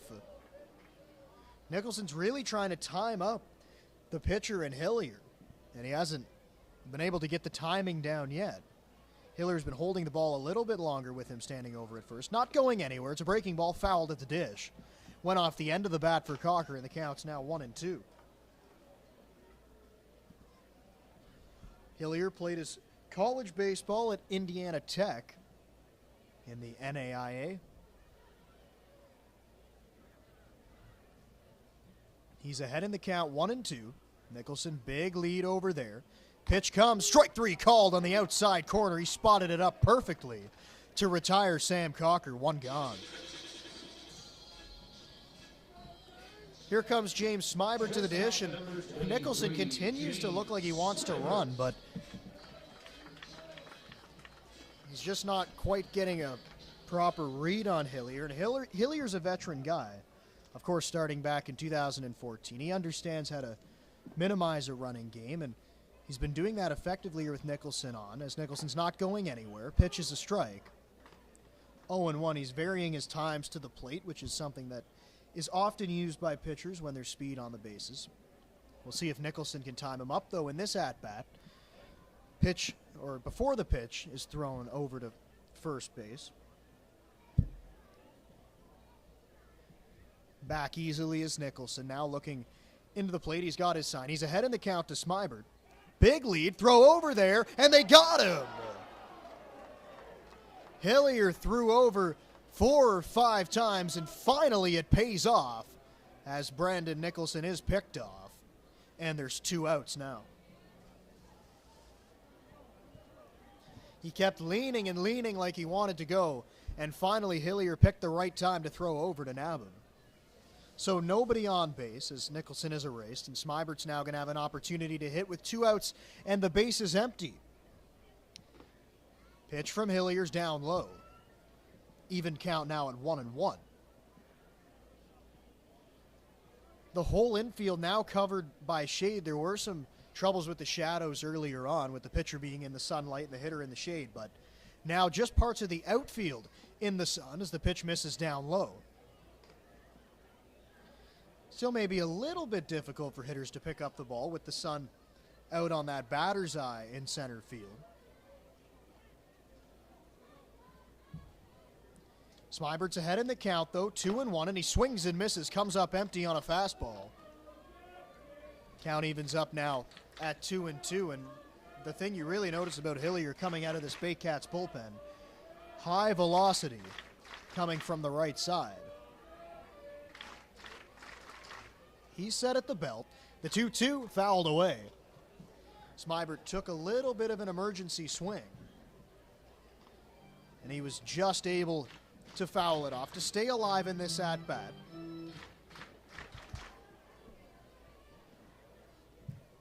Smibert, the Mississauga native, sits in a 2-2 count, offering swing and a miss, breaking ball down in the dirt. Smibert swings over the top of it, and he is retired. So one runner gets on a base hit by Nicholson, but Hillier faces the minimum. Here in the 6th inning, we go to the back third of this game. Let's go to the 7th here at the Pond.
Batting for the Barrie Baycats, designated hitter number 27, Ryan Rio.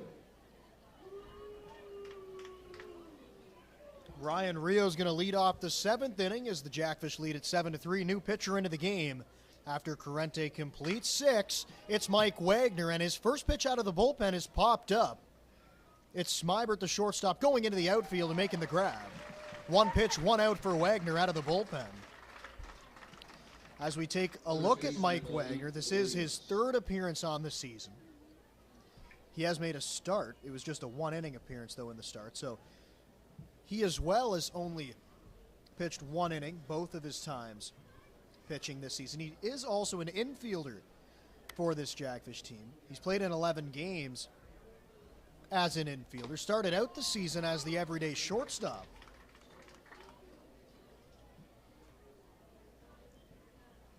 But some changes were made, and he missed some time, so now coming back as a pitcher. That's a breaking ball right there. Perfect pitch. And it counts 0-2, but he is no stranger to pitching. He did pitch back with the Toronto Maple Leafs a few years ago. Next pitch bounces in the dirt. Blocked behind the plate by Cocker.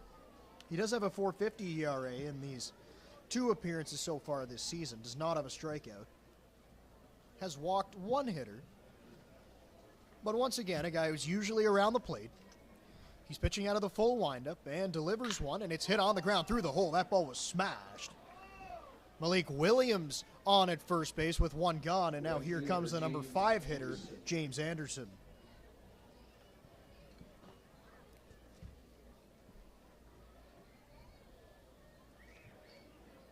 Wagner got up in the count 0-2 before throwing a ball and then leaving that pitch that caught way too much of the zone. And a good hitter like Williams, who came into play today hitting in the 340s, isn't going to miss one like that. He's now 2 for 4 in the game, and he stands over at first base. James Anderson swings and misses at the first pitch he sees from Mike Wagner. And he's behind now 0-1. Wagner came over to the Jackfish around the halfway point of the season last year. His next pitch is down low, even count at 1-1. From Buffalo, New York. So one of the few players on this Jackfish squad from the U.S. He's sitting in an even count right now at 1-1 with James Anderson, the right fielder, at the dish, and he gets a foul at the plate. Moves ahead in the count now, 1-2. Brendan Cawley, the third baseman, he's the one standing on deck.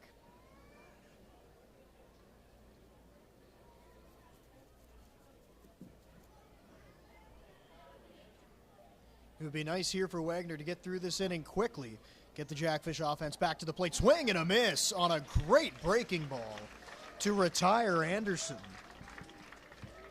Wagner, so far in this outing, early on in this outing, in this first inning of work, has shown a very sharp breaking ball, and he showed it off right there to get a strikeout. And now here comes Brendan Cawley, the third baseman. Number 6 hitter in the lineup for the Baycats today. They still trail at 7-3. Wagner's fastball's right there for a called strike. 0-1 now is the count. Nobody up in the Jackfish bullpen or the Baycats bullpen for that matter. So this is definitely Wagner's inning, possibly more, as we'll see after this. It is a breaking ball, but he missed inside. Evened up at 1-1. The first batter that he faced in Williams, he was able to throw a similar pitch, but just able to break it over the inside edge. That time he couldn't quite get it back there. So now the count's evened up at 1-1. Wagner gets the sign that he likes and delivers a breaking ball right there. He got it. And the count's 1-2. And I like that by Cocker and Wagner, as you saw Wagner shake off to get to the breaking ball. And when you feel that you don't throw a good one, the best thing to do is throw it again. Try to get a feel back for it. The 1-2 pitch. It's a breaking ball. Swing and a miss. Great work by Mike Wagner out of the Jackfish bullpen. And the Baycats are retired. 7th inning stretch time here at Welland Stadium. We go to the bottom half of the 7th. Harry Carey is singing Take Me Out to the Ball Game. Thank you, Mr. Hood.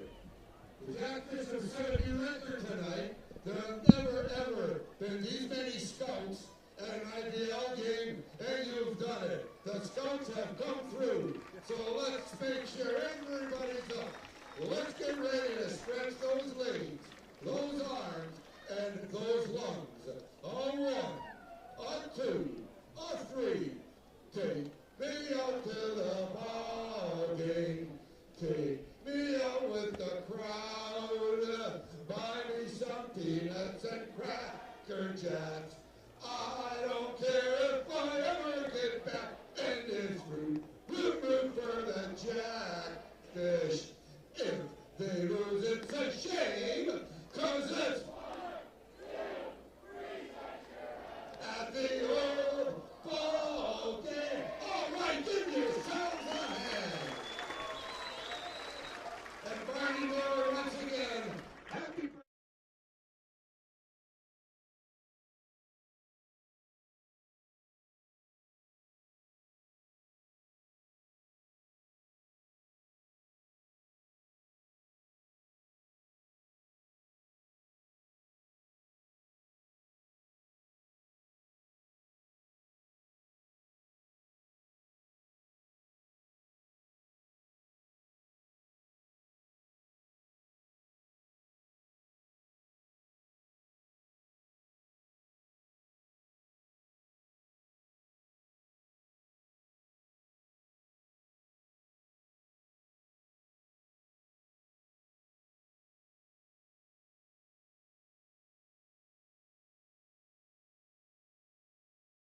Baseman number 6, Tyler Dupuis.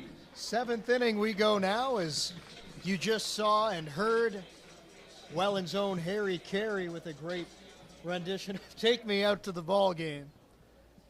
I think the best tradition here at the pond. It's my favorite.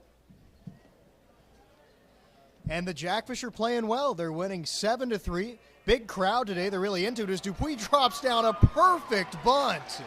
You can't do it any better than that.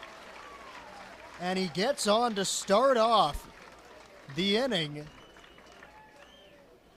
And Ethan Hunt comes up. But that was a perfect bunt by Tyler Dupuis.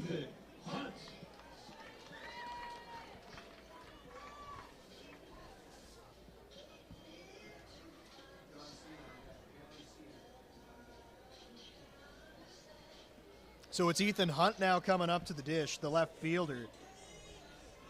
He's been on 3 times today, reached on an error his first time up. He's walked twice. Has come around to score twice, and he's going to get a chance to hit with a runner at first base and Dupuis after that perfectly executed bunt. And now he's running. The throw down to second. It's high. Tag applied, but it's not in time. Jackfish are running wild in this one. Tyler Dupuis steals it.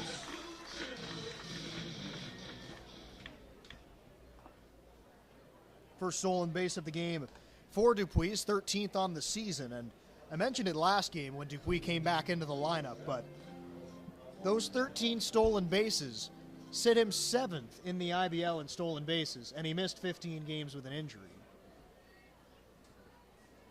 That just tells you the kind of speed that he possesses and may be the fastest runner on this Jackfish team.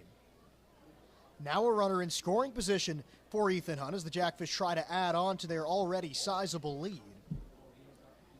Counts now 1-1 on Hunt. We see a pinch hitter come out on deck. That's Zarly Cena. That's the spot of the DH Matt Hildebrandt. So we'll see if that move is made here in this next at-bat. Pitch to Hunt. Slashed in the air right field. Going over is Anderson. It's going to drop fair. Dupuis had to stay at second base to see if that ball was going to be caught. The throw is wildly into the infield, and now it's thrown past the bag. Here comes Dupuis. Head first dive, and he scores!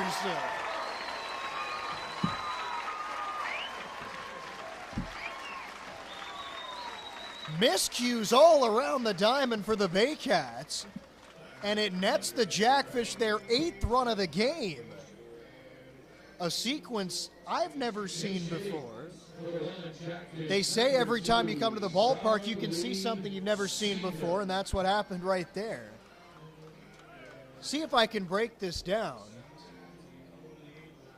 Dupuis had to hang on at second base because the ball may have been caught in right field by Anderson.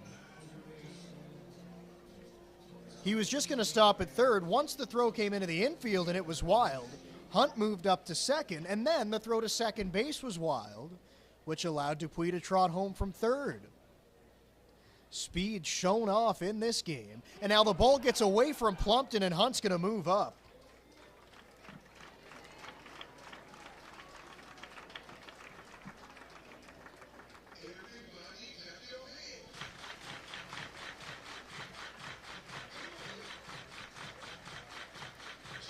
It is Zarly Cena at the plate. Infield is in for the Baycats. Pitch to Cena. That's down low. Counts now 1-1 to the Jackfish pinch hitter. In their last game on Thursday, it was a different scenario. Cena started the game as the DH, but was pinch hit for by Matt Hildebrandt. And now today, Hildebrandt starts as the DH, and Cena comes in as a pinch hitter. A great block behind the plate by Tyler Plumpton on that last offering from Hilliard. But Cena's up in the count 2-0. Or 2-1, excuse me. Still a runner standing over at third base. That's Ethan Hunt. He moved up to third base on the wild pitch.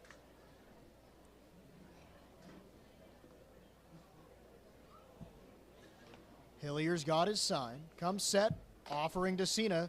That's right there for a strike. Counts 3-1, actually. I said 2-1. That's my mistake. 3-1 is the count.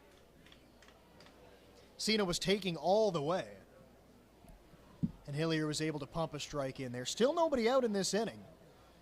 Pitch to Cena, bounced right to third base. Throw across the diamond in time. Good play by Brendan Culley. That ball was hit hard right to him. Hunt had no chance of scoring. He got back to third. So 1 out now. And here comes Mattingly Romanen, the number 9 hitter.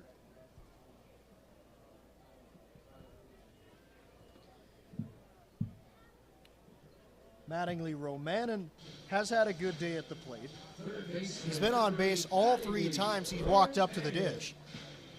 Had a base hit his first time up off the glove of the third baseman, Cawley. Also had an infield single to shortstop his last time up to the plate, and he takes one down low for ball 1. He also walked back in the 4th inning, so 2 for 2 officially. He's sitting in a 1-0 count. Now 1 out with the infield still playing in for the Baycats. Pitch by Hillier's poured right over for strike 1. 8-3 is our score. Baycats actually out-hitting the Jackfish 10-9 at this point in the game. Hillier's pitch outside off the glove of Plumpton. Hunt coming to the plate. He'll get there standing up. Another wild pitch, another run, and the Jackfish are leading 9-3.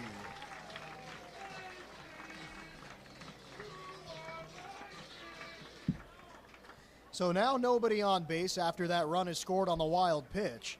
The Baycats bullpen sprung into action once again, as Hillier has had a tough time today. Usually an extremely reliable arm out of their bullpen. Romanen hitting with nobody on base. He swings and misses. 2-2 count now. As you can see, after that run scored, Hillier visibly frustrated walking back to the mound. And this has really been what the Jackfish have been doing all season long with their offense. Pitch is just outside. Hillier wanted it, but he didn't get it.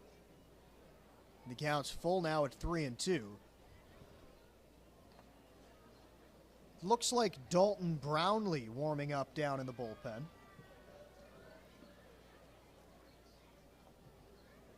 Three and 2 count.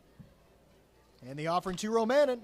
To right field. Coming in is Anderson. He'll get there to make the catch. Second out of the inning, and we'll go back to the top of the order for Gio Morello. The center fielder, number 11, Gio Morello. Gio Morello getting his 5th opportunity at the plate here in the 7th inning. Went on base twice with 2 walks. He also has a sacrifice fly in this one, so only 1 official at bat to his name. He lined out to left field. But he does have an RBI today. Picked up his 25th RBI back in the 5th inning on that sacrifice fly. There are 2 outs in the inning, nobody on base. Right-handed pitcher deals to the right-handed hitter, and it's outside. Counts 2-0 to Morello. Something that Morello does with great efficiency. Gets himself into good hitting counts.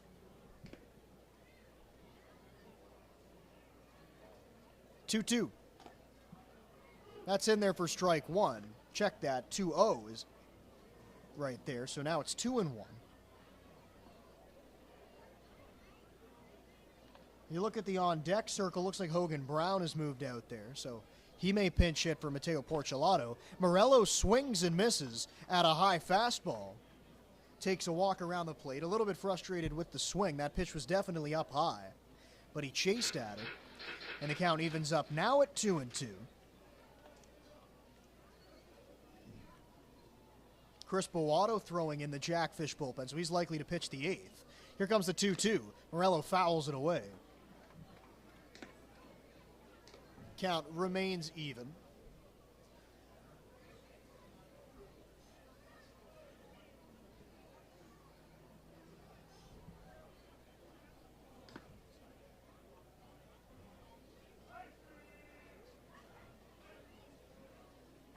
Two breaking ball called strike 3. Morello didn't like it, but it caught the outside corner. As we're approaching the last ball, And the Baycats get out of it. Jackfish lead at 9-3. We go to the 8th. Welland Welland Scouts jerseys tonight. Place your bids down on the concourse level, and at this time, please.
Eighth inning now. It's Chris Bowato onto the hill for the Jackfish.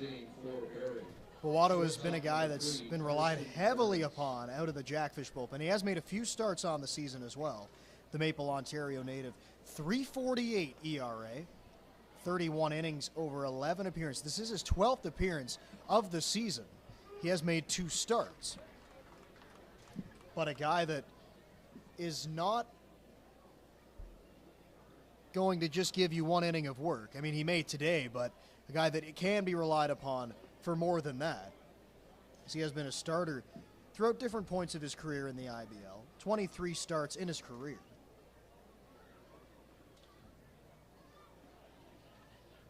Started with the Jackfish back in 2019, so his 3rd season on the roster. He faces Carson Burns, the shortstop. The 1-1 offering, right back up the middle. The shortstop, Smybert, gloves it. Throw from behind the bag is in time. First out of the inning recorded, and a good time to mention it, the man catching that ball over there at first base, Hogan Brown. He's come into the game defensively. We saw him come out on deck in the last inning while the Jackfish were at the plate. So he is going to come into the game regardless. He takes over for Mateo Porcelato at first base. And now it's Tyler Plumpton to the dish. Bowato, like Corrente, likes to work quickly. And he fires the first pitch down to third base. Nice scoop over there by Roman, and low throw dug out by Hogan Brown. Good defense all around, and there's 2 gone. Center fielder Juan Familia. So here comes Juan Familia to the plate. There's 2 outs in the inning. Bowato's been able to get those 2 outs relatively quickly. On that last play, the ball was smashed down there to third. Good pick by Romanen, and then a good pick by Brown. Now Romanin charges. Bare hand throw. It's not going to be in time. Familia runs too well. So a bunt single to third base. As we go back to the top of the order, it's Owen Jansen.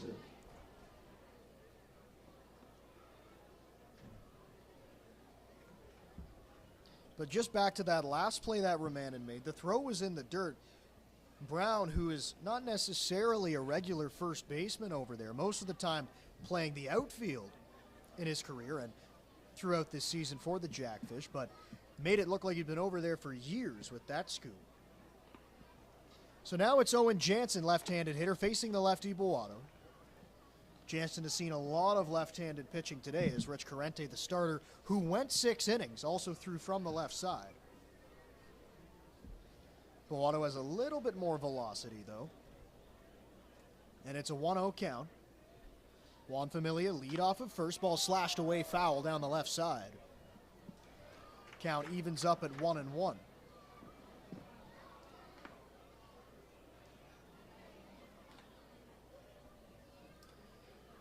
This is Boato's 5th IBL season as a whole. He started out with the London Majors back in 2017. Also pitched for the Burlington Herd before they became the Welland Jackfish. That's a breaking ball, just drops below the zone. Boato couldn't believe it. It was actually called inside by Adam Fanjoy. So he falls behind in the count, 2-1. Familia held on over there at first by Brown. Noel McGarry-Doyle, he waits on deck.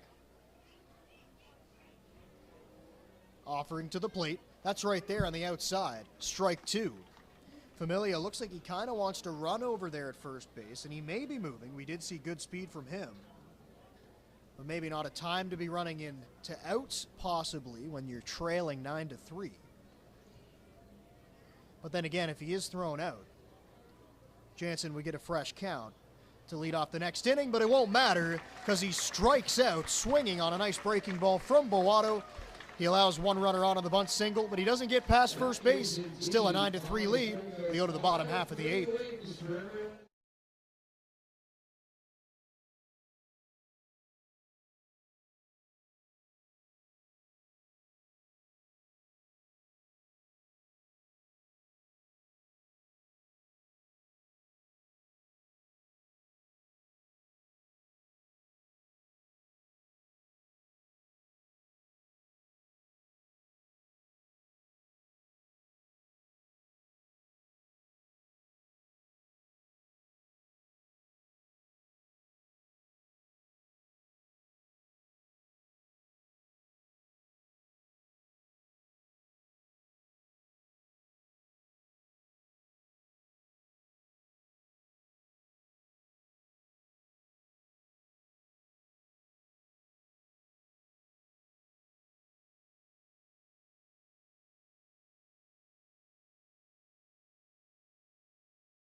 Hogan Brown, who came into the game as a defensive replacement in the top half of this inning at first base, he's going to stick around and hit for Matteo Porcelato. So Porcelato finishes the game 1 for 4. Also scored a run, had a stolen base to his name as well. Brown hitting from the left side. There's also a new pitcher into the game as Brown smacks a ball to right field. It drops in for a base hit. It is Dalton Brownlee into the game for the Baycats. Only his second appearance on the season. And did not fare well his first time out. In 1 2/3 innings, gave up 5 hits, 3 runs, 2 earned. So he'll try to get back on track here from Innisfil, Ontario.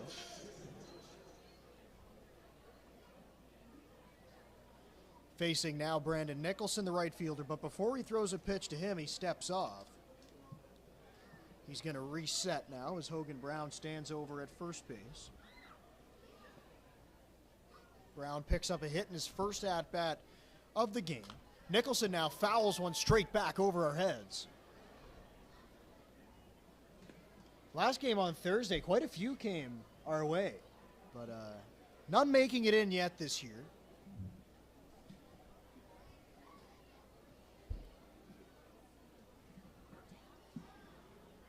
Oh, 0-1 offering. That's a breaking ball outside. Dalton Brownlee dealing in a 1-1 count. Hogan Brown standing over there at first base. Does have good speed. Check the runner. 1-1 pitch fouled straight back. For Brown, he does have 12 stolen bases on the season. And that's a guy that hasn't necessarily played every day either. So a ton of speed, just a lot of athleticism around this team, and especially in Brown. That's why he's able to play at first base. He's running, but the ball's fouled away at the dish. Hit down the third base side by Brandon Nicholson. The count is 1-2. No movement in the Jackfish bullpen, so it seems like Chris Bowato will come out to finish the game. Brown was moving on that last pitch. He takes his lead off of first. And he's not going this time. It's hit right back up the middle. Gloved by the pitcher Brownlee to second for 1. Back to first. Not in time.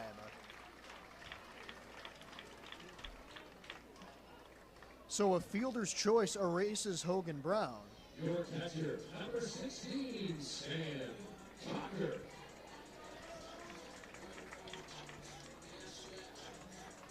That was a great play by Dalton Brownlee on the mound. That ball was hit hard back up the middle, and if he didn't glove it, I think it probably gets into center field. But he was able to come up with it and uncork a strong throw to second base. Not able to turn it. Now the runner's off. Nicholson slides, and he's in there. The ball bounces away from Owen Jansen. So Nicholson picks up another stolen base. He stole one back in the first inning. Just keeps increasing that lead on the league as he sits comfortably in first place in that category. 1 out in the inning. Cocker takes one up high. Counts 2-0 now. Brownlee now looking in like he wanted the call, but the pitch was definitely above the letters.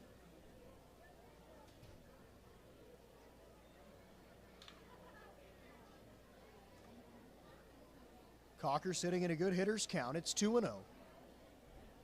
Good lead off of second for Nicholson.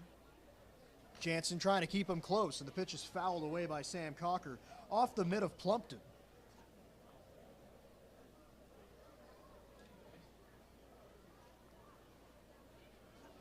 Counts now 2-1, and Dalton Brownlee looking in for a while. Really wanted his catcher, Tyler Plumpton, to come out to the mound, and he finally did. Now they're going to have a long conversation. Maybe they weren't able to get on the same page with what pitches they each wanted to go with. And a long conversation out there. Now finally, Plumpton retreats back to the plate. But something was going on there because right away, Brownlee wanted his catcher to come out and talk to him. So now he'll work to Sam Cocker in a 2-1 count with Nicholson standing in scoring position. Cocker drives a ball left center field. Juan Familia on the run, now to the track. He reaches out and makes the catch. Nicholson went halfway. He's got to retreat back to second on a nice running grab by the center fielder Juan Familia. And there's 2 outs now. Here comes James Smybert. The shortstop, number 23, James Smybert.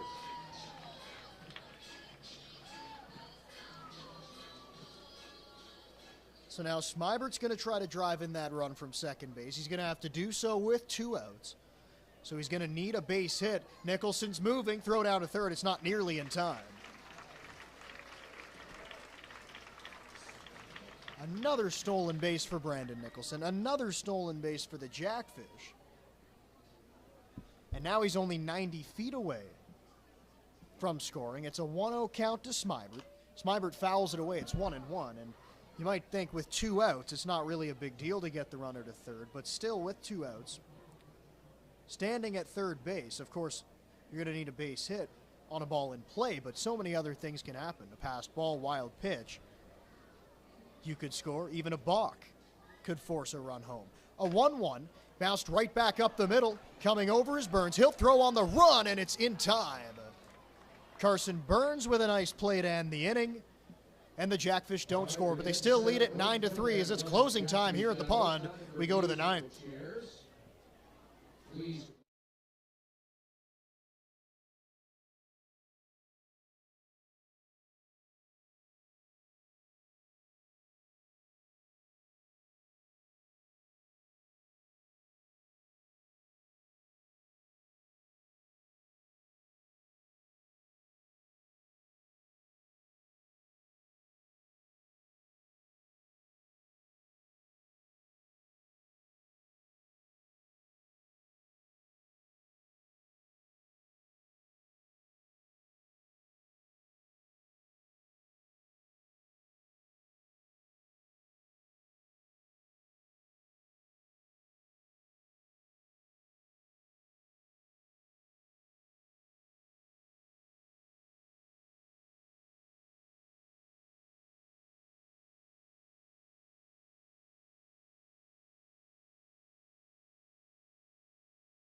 Ninth inning we go. Chris Bovato's still out there on the mound as he's going to try to close things out. Pitch these last 2 innings. And the first man he's going to face in the ninth is Noel McGarry Doyle. McGarry Doyle 2 for 4 on the day, trying to get his 3rd hit of the night.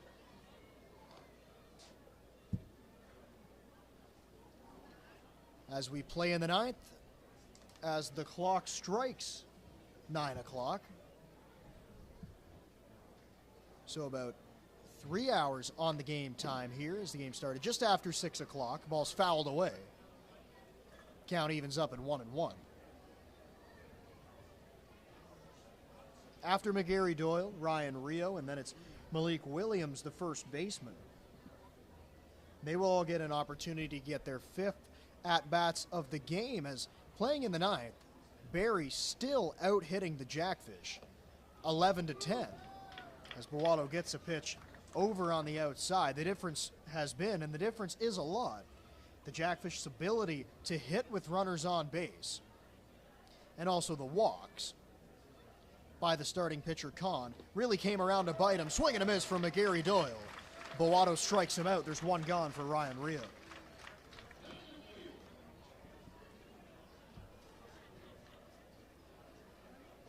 So Rio coming to the dish for his 5th opportunity. He's 1 for 4, but he probably should be 2 for 4. He smashed the ball on the ground to the right side that Tyler Dupuis made a great defensive play on, sliding to his left, picking it up, and then making a perfect throw to first base.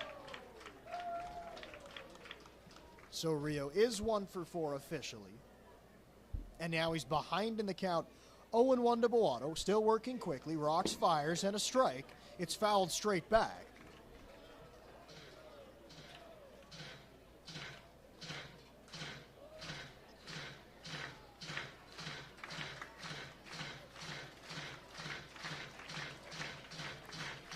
So a little check on the ball. Now it seems like it's good to go, so Bowato gets it back, and he's going to get back onto the mound. Trying to work through this 2-3-4 part of the Baycats lineup. Looks in, he's got his sign from Cocker. Defense playing straight up, and the offering, it's a breaking ball down low. Blocked behind the plate by Sam Cocker, and the count moves now to 1-2.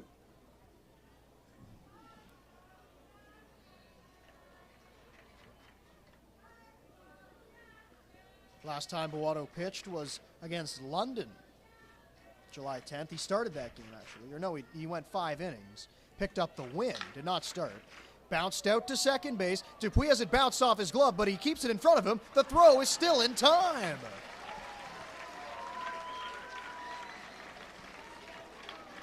Tyler Dupuis went over there, had it bounce off his glove.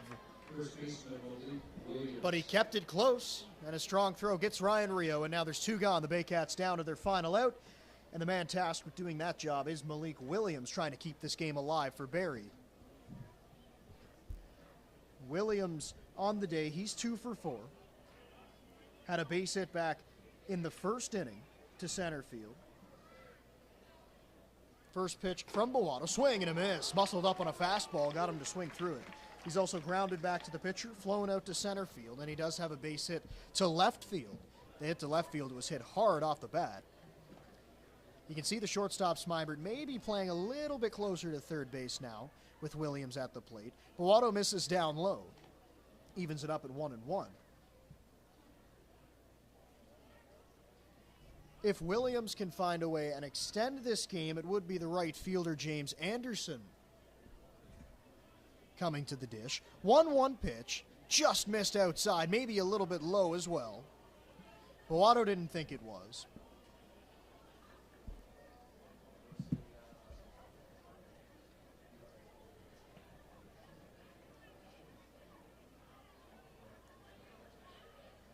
Two 1 pitch, swung on and missed, and the Baycats are down to their final strike. As this crowd of over 1,100 fans, 1,156 to be exact, are going to clap in unison, try to get their pitcher Bowato to finish off the ball game. Pitching from the wind, and the 2-2 fly ball. It's popped foul though, back behind the plate, and it gets out of play. So once again, Bowato is going to have to make a pitch to try to finish off this game. Williams is a tough guy to get out. Again, 341 coming into play today, and with 2 for 4 day, he'll boost that average even more. Once again, the 2-2 to center field. That ball shot out into the gap, and it's going to get down, touching the grass, now bouncing off the wall. Williams easily around first base, gliding into second with a stand-up double, and the Baycats are still alive with 2 gone. Now a runner at second base. Issuing for Barrie, number 47, Brad McQuinn. So Brad McQuinn is going to come up to the dish now.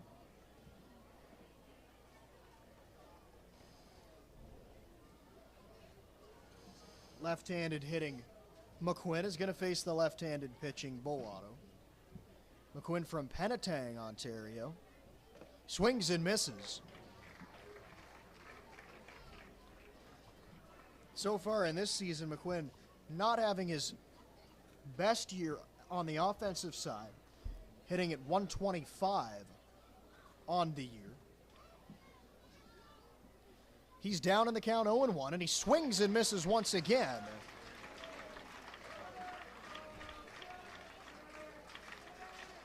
And we'll do it again. Bowato has the Baycats down to their final strike.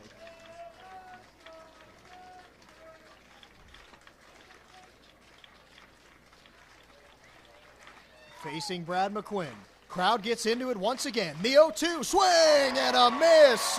Bowato strikes him out swinging, and the ball game is over. Jackfish win it 9-3. The fireworks fired off by Coach Adam. The W moving around the field, and with that win, the Jackfish now have an even 20 on the season. 20-6 on the year. That further pushes their lead and extends their lead in first place. For the Baycats, they fall to 16-11. And at home, that home record keeps climbing for the Jackfish, now 12-3 when playing here at Welland Stadium, and really a dominant performance for the Jackfish. It was close at the start of the ball game, but once the Jackfish offense got going, they really busted it open. And good pitching today, too. Rich Corrente really kept them in the game going through 6. Mike Wagner had a good inning of work, and then Chris Bowato comes in and covers the 8th and 9th. So the Jackfish win it 9-3. For everyone here at the Welland Jackfish, for producer Brent, I'm Brendan Lang. Thank you so much for coming along with us tonight. Jackfish win, and have a great night.